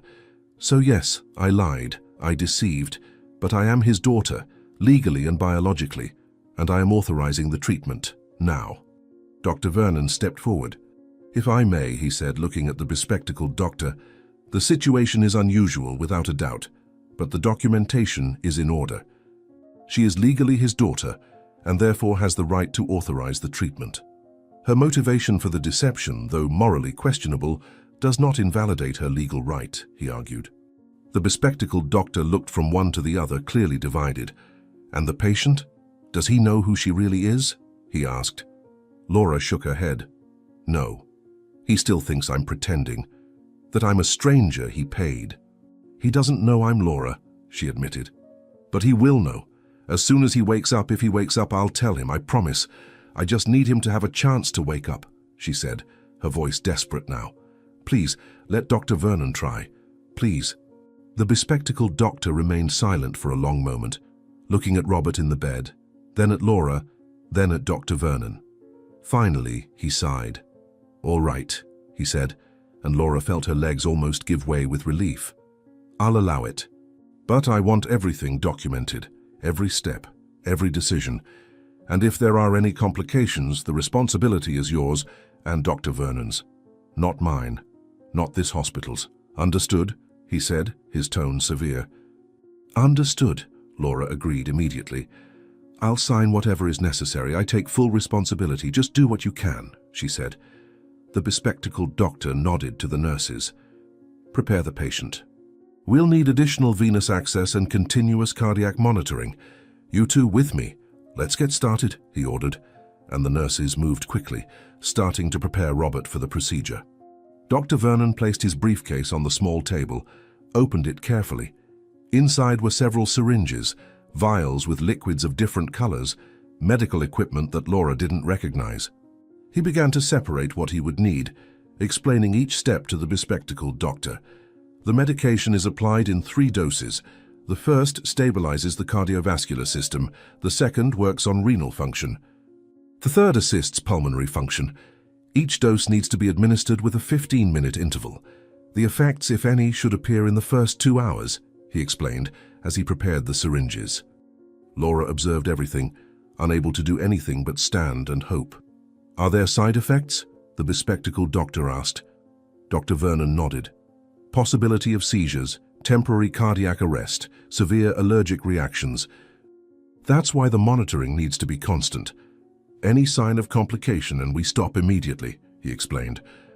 The nurses finished preparing Robert. An additional venous access was inserted into the other arm. More electrodes were placed on his chest for additional cardiac monitoring. The monitor now showed multiple vital signs simultaneously. Everything was ready. Dr. Vernon took the first syringe, checked the contents, looked at Laura. Last chance to change your mind, he said. Once I apply this, there's no going back. The effects will happen for better or worse, he warned. Laura looked at Robert, then back at the doctor. Do it, she said without hesitation. I authorize it, do it, she repeated. Dr. Vernon nodded, approached the bed, and slowly injected the contents of the first syringe into the venous access. Everyone was silent, watching the monitors. 5 seconds, 10, 15, nothing changed initially. Then suddenly the numbers began to change. The heart rate increased slightly. The blood pressure began to rise. "He's reacting," the bespectacled doctor muttered, leaning in to better see the monitors. But then, without warning, the monitor began to go off. The alarm sound echoed through the room, loud and insistent. Robert began to twist in bed, his body stiffening, convulsing. "He's having a seizure," one of the nurses shouted. The bespectacled doctor moved quickly, holding Robert's head to prevent him from hurting himself. "Turn him on his side," he ordered, and the nurse obeyed. Laura was frozen in horror, watching. "What's happening?" she managed to shout. "Is it killing him?" she asked desperately. Dr. Vernon was beside the bespectacled doctor, checking the signs. "It's an expected reaction. The body is initially fighting against the medication. It needs to pass," he said, but there was concern in his voice. The seizure continued for another 20 seconds that seemed like an eternity. Then gradually, Robert's body began to relax. The convulsions ceased. The monitor still showed erratic numbers, but it was no longer alarming. The doctor with glasses checked Robert's pupils, listened to his heart. "He has stabilized. For now," he said, but looked sternly at Dr. Vernon. "If there's another reaction like this, we stop immediately," he said, his tone leaving no room for arguments. Dr. Vernon nodded. "Understood. We'll wait 15 minutes before the next dose, as planned. Give the body time to process," he agreed. Laura finally managed to move, approaching the bed. Robert was unconscious but breathing, his chest rising and falling in a stronger rhythm than before. "Will he be okay?" she asked, her voice small, frightened. "I don't know," Dr. Vernon answered honestly. "The next few hours will tell, but he got through the first dose. It's something," he said. Laura took Robert's hand, holding it tightly. "Hang on," she whispered. "Just a bit longer. Hang on for me."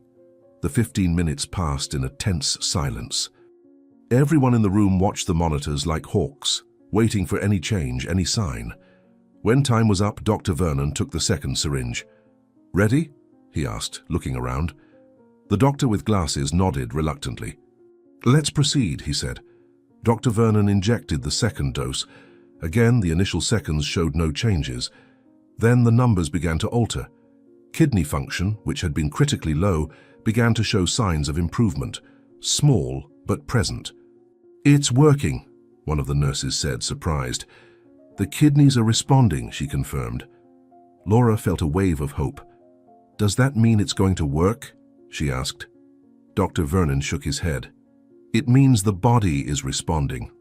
It doesn't mean it's going to work. There's still 1 dose left, and 2 hours of monitoring. A lot can still happen," he warned, tempering expectations. Another 15 minutes, the third and final dose. Dr. Vernon prepared the syringe, checked the content, looked at Robert. "Last dose," he announced, and injected it into the IV line. Everyone held their breath. The seconds passed. The monitors began to change again. Pulmonary function, which was severely compromised, began to improve.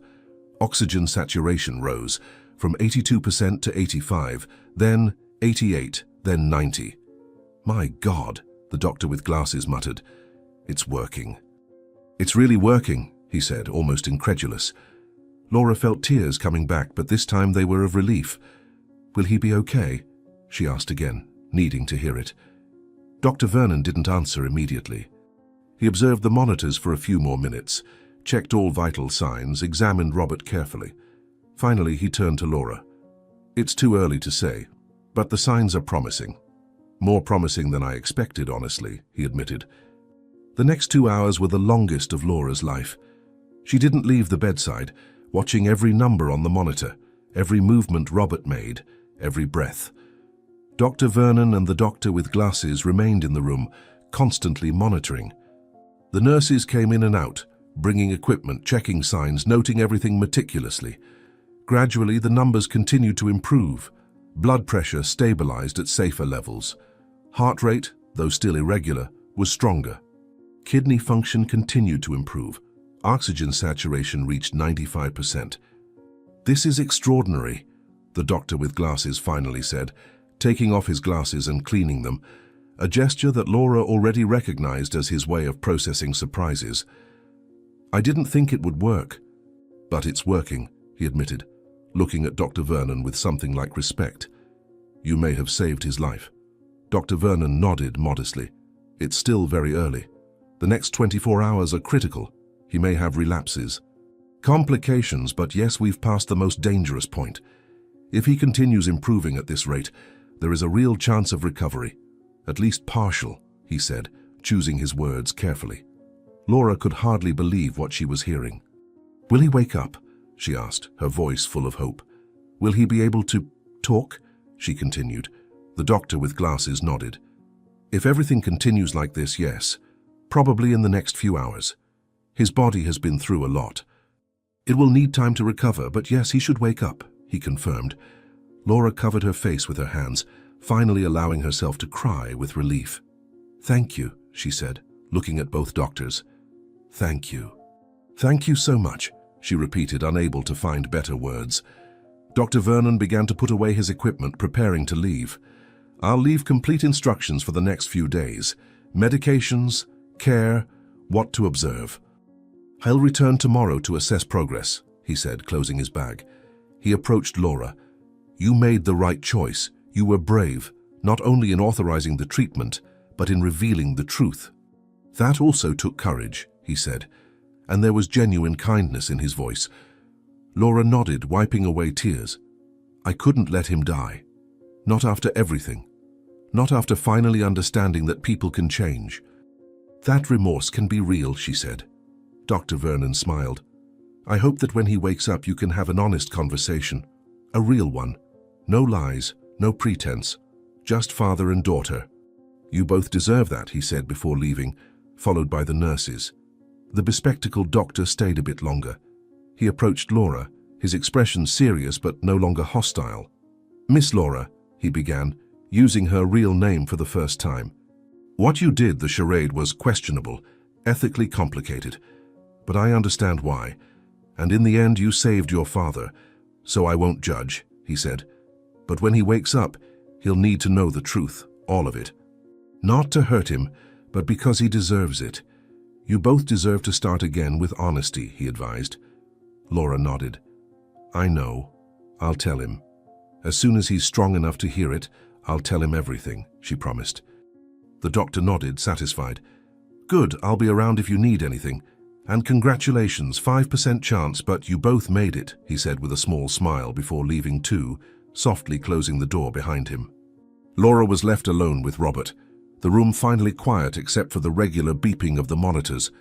She pulled the chair very close to the bed, sat down, and took Robert's hand. This time his hand wasn't so cold. There was warmth there. There was life.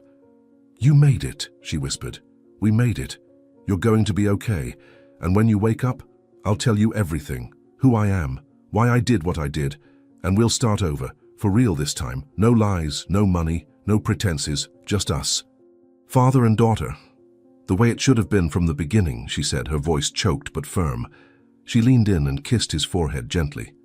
"I love you, Dad. I always have. Even when I was angry. Even when it hurt. I always loved you. And now you'll have the chance to know who I've become. Despite everything. Because of everything, you'll finally truly know me," she whispered. "And I'll finally have my father back, even if it's late, even if it's just days or weeks. I'll have him." The first morning lights began to invade the hospital room, painting the white walls with soft shades of gold and pink. Laura hadn't slept. She had spent the entire night by Robert's bedside, watching every breath, every involuntary movement, every change on the monitors. The numbers remained stable, even better than in the previous hours. The oxygen saturation had held at 97% throughout the night. The heart rate was regular, strong, blood pressure within safe parameters. It was almost a miracle. 5% chance, and they had made it.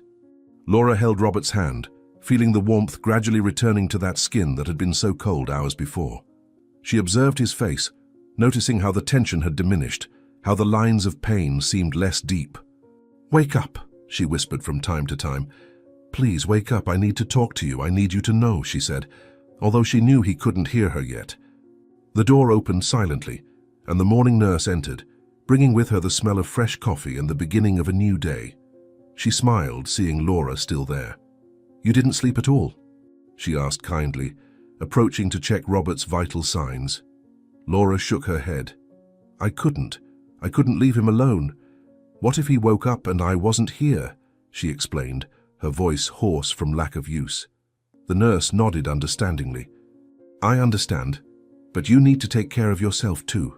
He'll need you strong when he wakes up," she advised while noting the numbers from the monitors. "The signs are excellent, better than we expected. The doctor has been informed. He should arrive soon to evaluate," she added. Laura felt a wave of renewed relief. "So he really is going to be okay? It's not just temporary?" she asked, needing confirmation. "The signs indicate yes, but we'll wait for him to wake up to be certain," the nurse responded before leaving. Laura leaned back in the chair, finally allowing herself to feel the fatigue she had ignored all night. His eyes were burning, his body ached from the uncomfortable position, but none of that mattered. Robert was alive, he was getting better. He would wake up, and when he woke up, she would have to do the hardest thing, tell the truth. The whole truth. Not just that she had lied about her name, but who she really was. The daughter he had abandoned, the child who had held up a drawing with hope and was ignored. The teenager who was cut out of his life for daring to have her own dreams. The adult who became a garbage picker to survive after he took away all support. "How am I going to tell him?" she whispered to herself. "How do I make him understand without seeming cruel, without it seeming like revenge?" She questioned but had no answers. She only knew she had to be honest, completely honest. He deserved that. She deserved that. Another hour passed. Then another. The sun was already high in the sky when Laura noticed the first movement. It was subtle, almost imperceptible. Robert's fingers contracted slightly in her hand. She leaned forward immediately, her heart racing. "Mr. Morrison," she called softly. "Can you hear me?" she asked, squeezing his hand gently. Another movement, more defined this time. His fingers squeezed back, weak but intentional. "You're waking up," she said, her voice breaking with emotion. "I'm here." "You're not alone," she assured him. Robert's eyelids began to move, trembling with the effort to open. Laura watched, holding her breath. Slowly, very slowly, his eyes opened. Unfocused initially, blinking against the morning light. He turned his head slightly, searching. When his eyes finally focused and found her face, he tried to speak. "Rosa," he murmured, his voice weak, hoarse but audible. Laura felt the tears begin to fall immediately upon hearing that false name. "No," she said softly, shaking her head. "I'm not Rosa. I never was," she began, and saw confusion cross his face. Robert blinked several times, trying to process. What?" he managed to say, each word costing effort. Laura took a deep breath, gathering all the courage she had. "My name is not Rosa," she repeated, tears flowing freely now. "I lied to you. From the beginning. When you saw me picking through trash and called me over, I already knew who you were. I came here knowing you were dying," she explained, watching the confusion on his face transform into something else. Concern, perhaps. Fear. "I don't understand," Robert murmured, trying to move, but his body still too weak. Who are you?" he asked, and there was genuine fear in his voice now. Laura squeezed his hand more tightly, tears falling onto the white sheet. "Do you remember telling me about your daughter? About Laura? The 8-year-old girl you abandoned? The teenager you cut out of your life?" she asked, her voice trembling. Robert froze, his eyes widening. "You told me about the drawing. The drawing with the giant sun. About how you left without even looking," she continued, and saw recognition beginning to dawn on his face. "You told me how you regretted it, how you wanted to ask for forgiveness, but never had the courage. How you thought it was too late," she said, the words coming out between sobs now. "And I heard everything, every word, every tear, every regret," she paused, looking directly into his eyes. "Because I am her. I am Laura, your daughter." "It's me, Dad," she finally revealed. and the words came out like a liberation. "It has always been me." The silence that followed was absolute. Robert looked at her as if seeing a ghost, his pale face turning even whiter. His lips moved, but no sound came out. His hands trembled violently. He tried to sit up, but had no strength. "Lou, Laura," he finally managed to whisper, the name coming out broken, disbelieving. "No, it can't be. You are. You were." He tried to form sentences, but the shock was too great. Laura nodded through her tears. "I was picking through trash when you saw me, because that's what I do to survive. After you cut off all support, I had to make it on my own. And collecting recyclable materials was what I found," she explained, each word laden with pain but not anger. "A lawyer found me 3 weeks ago, said you were dying, that you were alone. And I came, but not as your daughter. I came to see if you had changed, if the regret was real or just fear of death," she continued. Robert began to cry, silent tears streaming down his still pale face. "You were there the whole time," he said, his voice breaking completely. "When I asked you to pretend to be my daughter, you already were. I paid you to pretend to be what you always were," he said, and the realization of the absurdity, of the cruel irony, hit him with full force. "I didn't recognize you. My own daughter was standing in front of me and I didn't recognize her," he sobbed, covering his face with trembling hands. "What kind of father doesn't recognize his own daughter?" he asked the emptiness. Laura took his hands, pulling them away from his face, forcing him to look at her. "A father who hasn't seen his daughter for 16 years. I was a child, now I'm a woman. I've changed. And you were seeing what you expected to see. A stranger, not your daughter," she said, and there was forgiveness in those words. "You didn't recognize me because you weren't expecting to see me, and I didn't reveal myself because I needed to know." Robert shook his head, sobs shaking his fragile body. "You heard me, you heard everything I said, all those confessions, those regrets. I was saying them to you and I didn't know," he said, shame clear on his face. "You must have felt so much anger, so much hatred," he murmured. Laura wiped her own tears. "I did," she admitted honestly. "I felt anger. I felt pain. But I also felt something else. I felt that you were being honest. For the first time in my life, you were being completely honest. Not to impress, not to manipulate, but because you truly regretted it," she explained, squeezing his hands. "And that's why I stayed. Not for the money you offered, but because I realized that people can change, that regret can be real, and that maybe, just maybe, it wasn't too late for us," she said, a small smile emerging through the tears. Robert looked at her with a mixture of disbelief, gratitude, and pain. "You forgave me?" he asked, his voice barely a whisper. "After everything I did, everything I didn't do, you really forgave me?" he insisted, as if he couldn't believe it. Laura nodded slowly. "I forgave you, Father.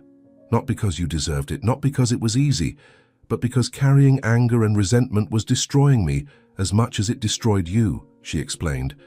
"And because you passed the test. When you thought you were confessing to a stranger, you were genuine.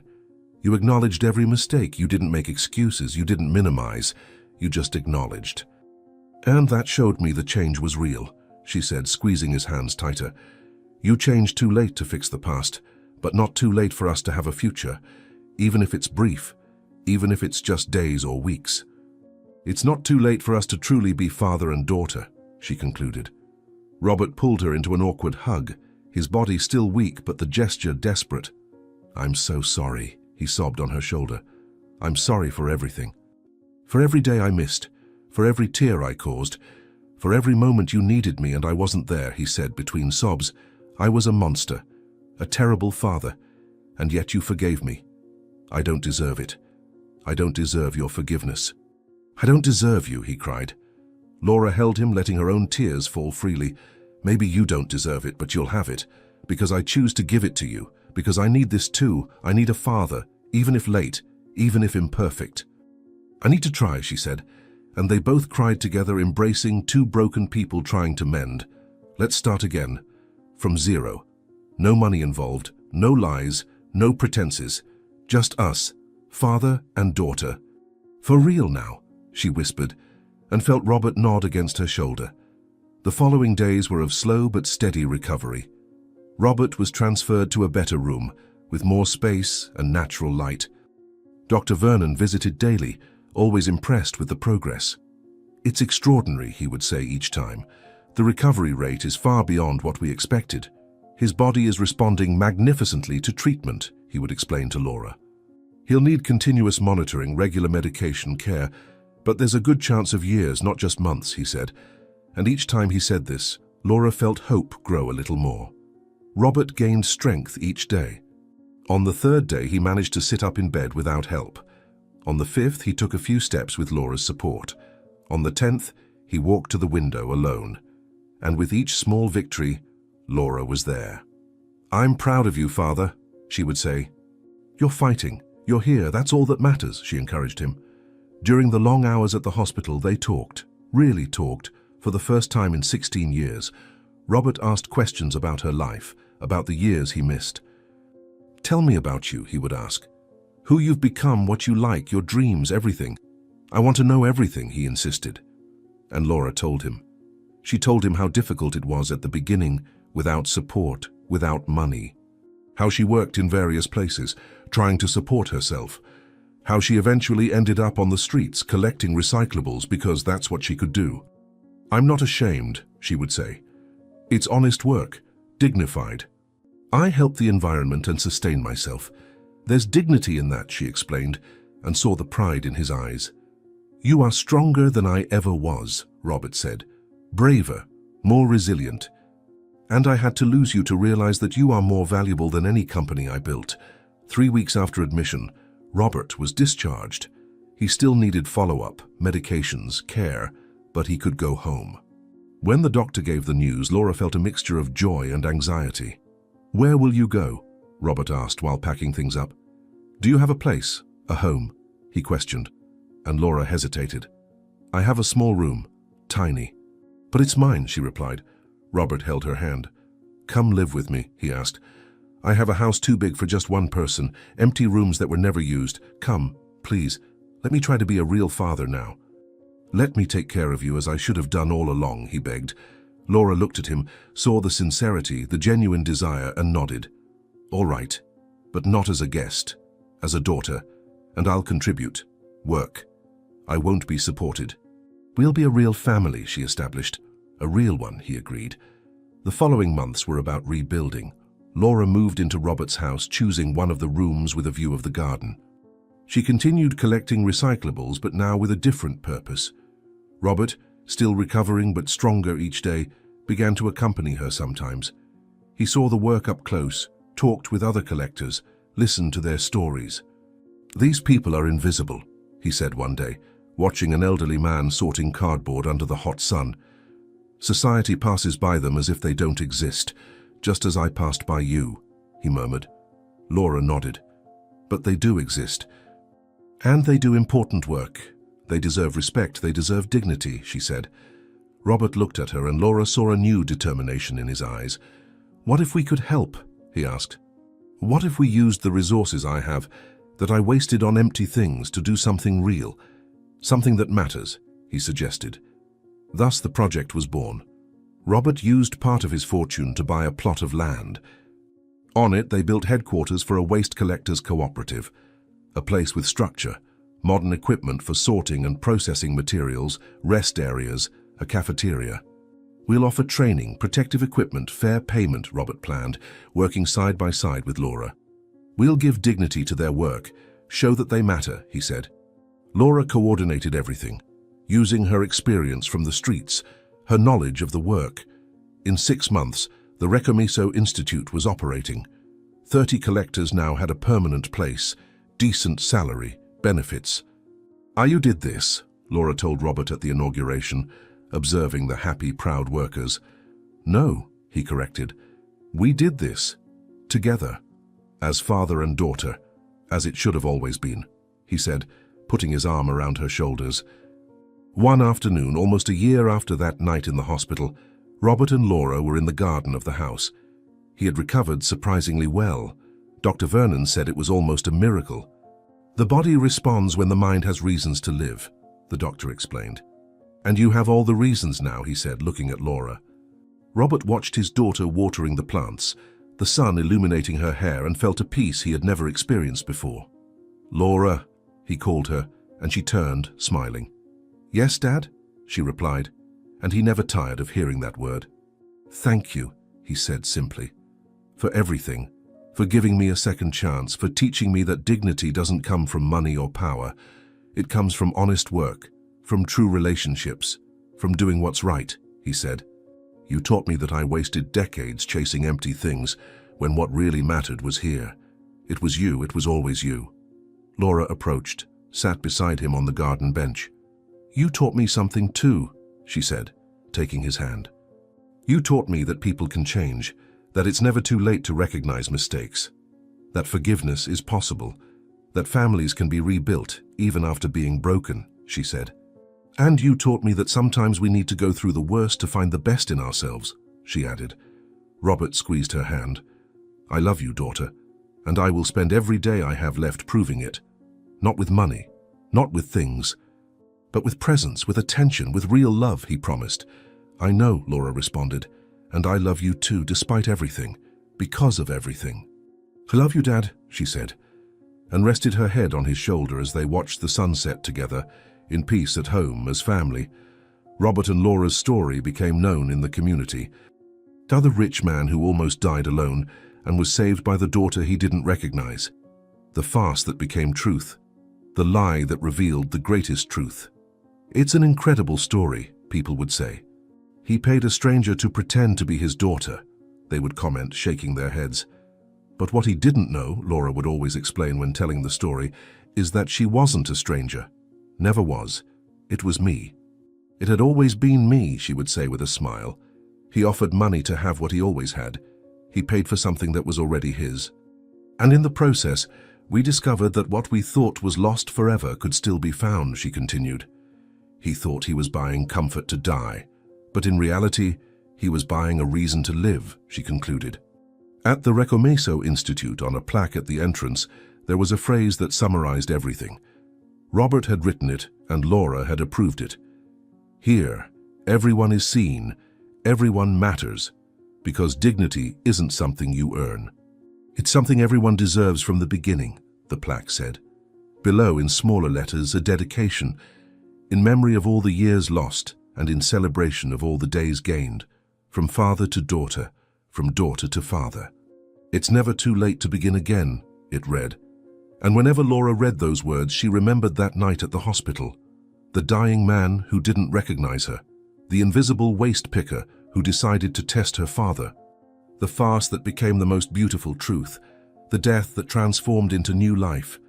He paid a stranger to pretend to be his daughter, she would always think, not knowing that his greatest treasure had always been there, just waiting to be recognized. Morning arrived with a perfect blue sky, without a single cloud, as if the universe itself was celebrating. The Recomeso Institute was decorated with colorful flags, balloons, banners that said, "Anniversary Building Dignity Together." Dozens of people were already circulating through the courtyard, preparing tables, arranging chairs, testing the sound for the speeches to come. Laura was at the center of everything, coordinating every detail with the efficiency of someone born for this. She wore a simple shirt with the Institute's logo embroidered on the chest, jeans, and comfortable sneakers. Nothing fancy, nothing ostentatious, just practical and dignified. Her hair, now cut in a shorter, more professional style, swayed as she walked from side to side, checking everything. The tables need to form a circle, not rows. "Nobody sits behind anyone here. Everyone is equal," she instructed the volunteers, who promptly obeyed. "And the chairs for the founders in front? Where do we put them?" a young volunteer asked. Laura shook her head. "There are no special chairs. My father and I sit with everyone else. We are part of the group, not above it." Robert observed everything from a distance, leaning against one of the columns of the main warehouse. He had aged since that night at the hospital, his hair now completely white, his wrinkles deeper, but his eyes had a light they never had before, a light of purpose, of peace, of fulfillment. He wore a shirt identical to Laura's, with the same embroidered logo. Simple pants, comfortable shoes, nothing that resembled the rich and distant businessman he had been. That man had died in that hospital. This was another. Reborn. Rebuilt. "She's incredible, isn't she?" a voice said beside him. Robert turned and saw a doctor who had become a close friend over time, visiting regularly, monitoring his recovery, becoming almost part of the family.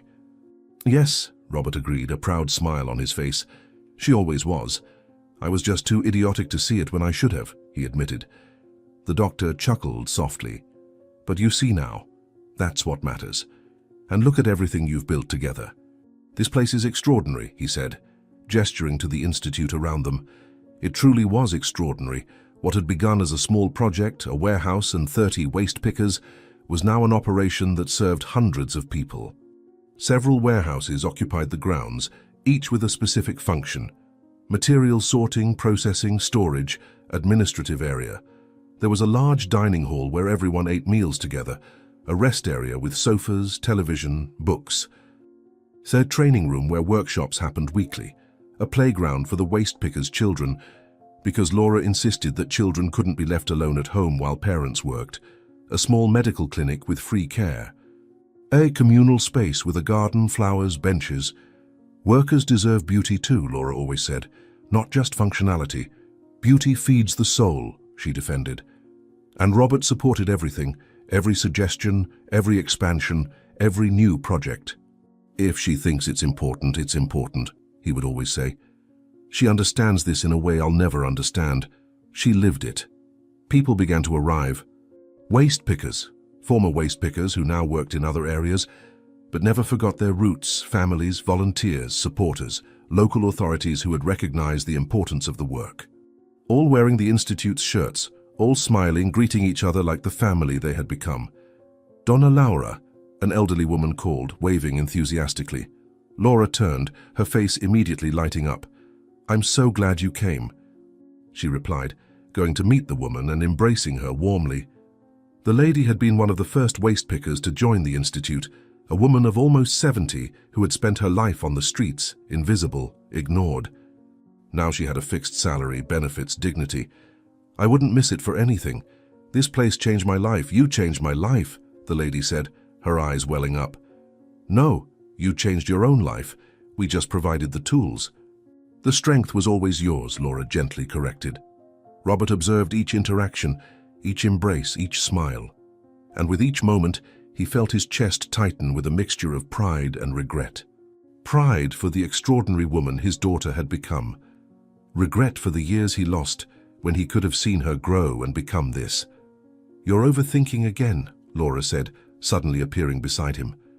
She had this gift of reading his thoughts, of knowing when he was drowning in guilt. "I'm just impressed with you, with all of this," he said, gesturing around. "With the fact that you managed to take all the pain, all the struggle, and transform it into something so beautiful, so important," he continued.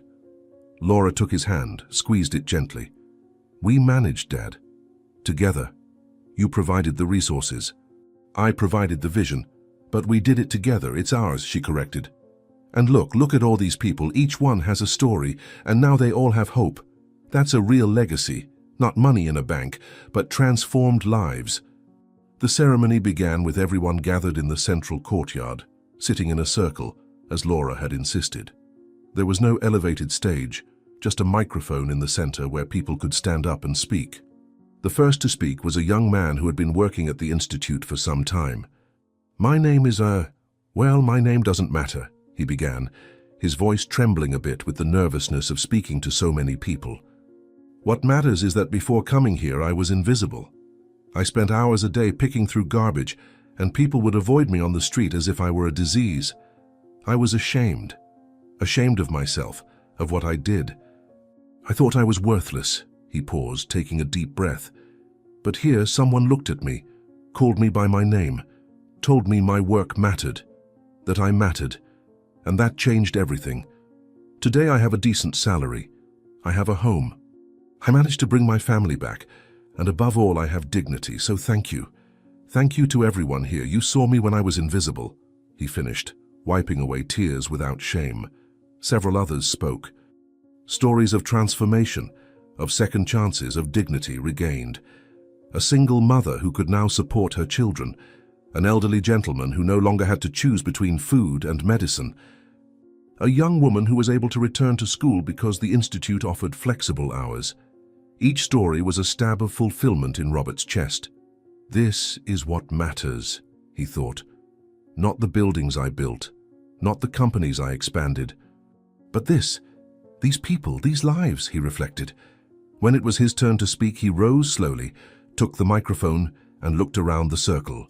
All these faces, all looking at him with respect, with gratitude. "I don't deserve to be here," he began, and there were confused murmurs. "I don't deserve it because I spent most of my life being exactly the kind of person who looked right through you, who saw waste pickers on the street and didn't even register that they were human beings, who thought work only had value if it was done in a suit and tie in an office," he admitted. People were silent, listening.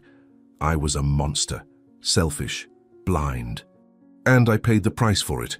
I almost died alone, abandoned, with no one," he continued, his voice breaking. "But then something miraculous happened. My daughter, whom I had abandoned, whom I had left with nothing, appeared. And she gave me something I didn't deserve, a second chance. She taught me that dignity doesn't come from money.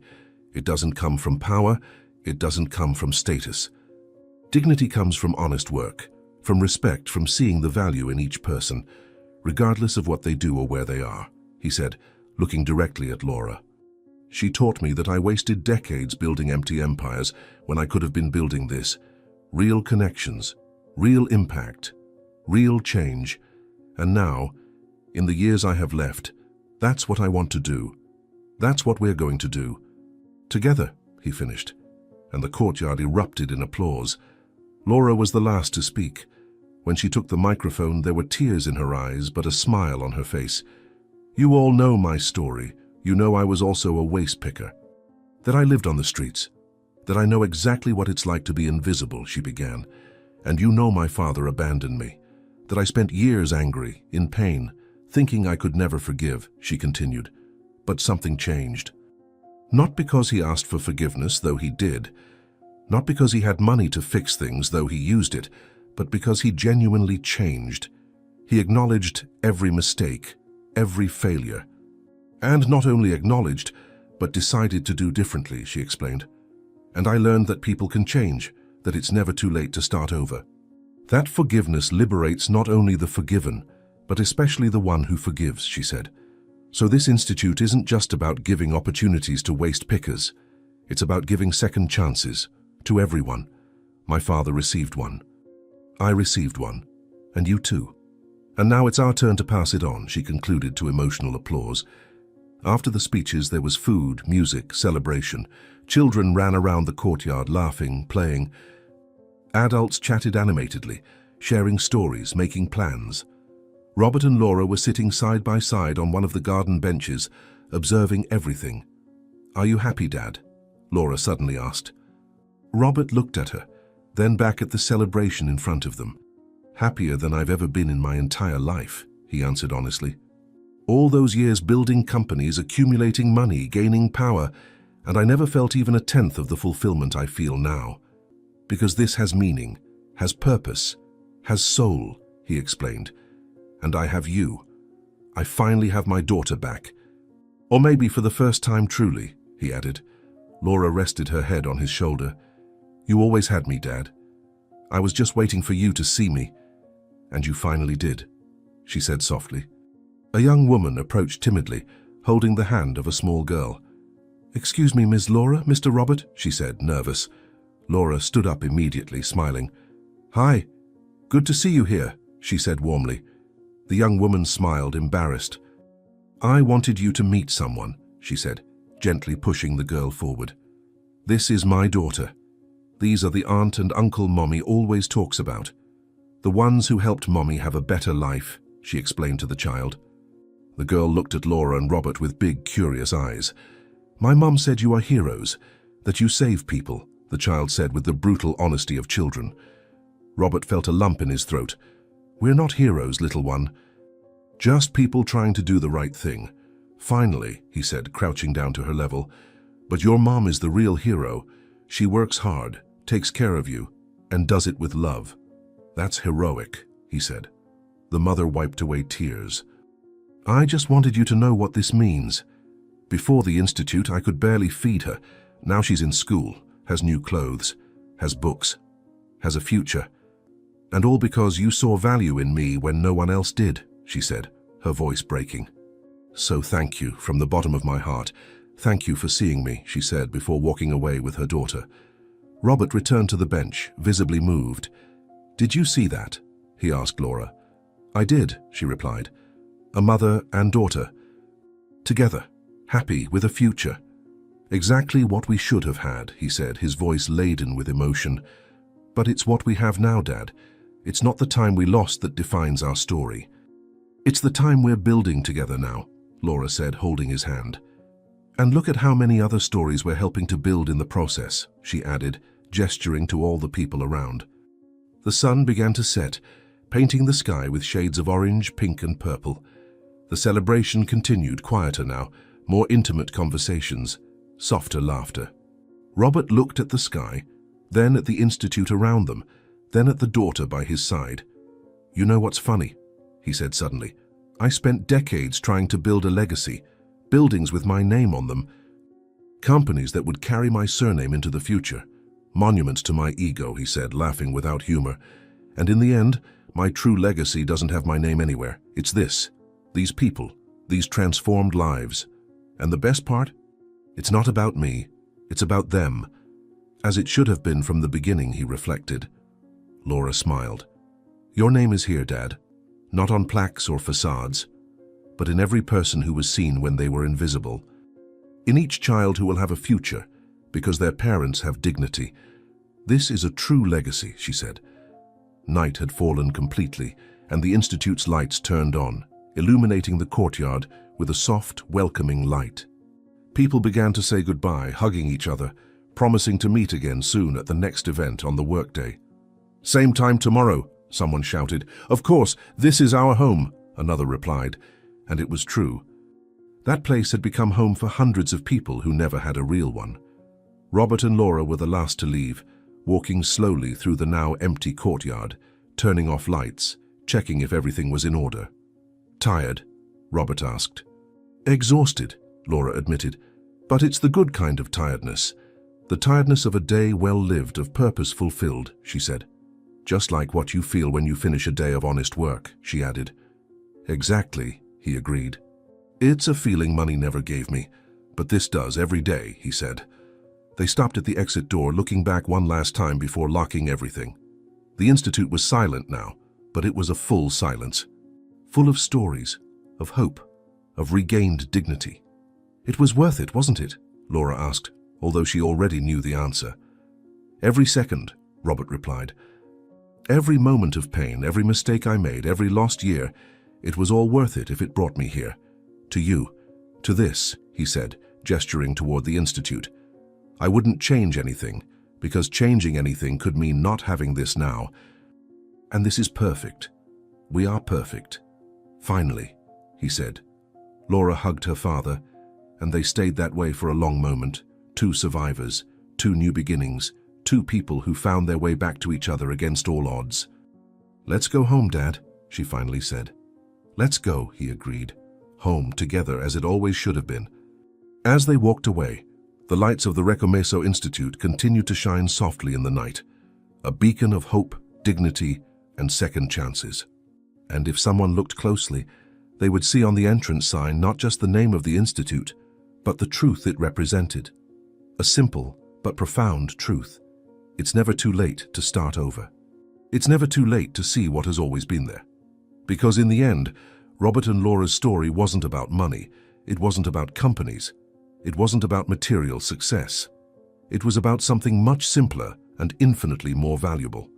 It was about a man who paid a stranger to pretend to be his daughter, not knowing that his greatest treasure had always been there, just waiting to be recognized.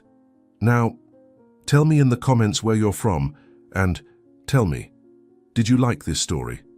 Then subscribe to the channel, leave your like and check out the next one that's waiting for you here on the screen. I'll wait for you there.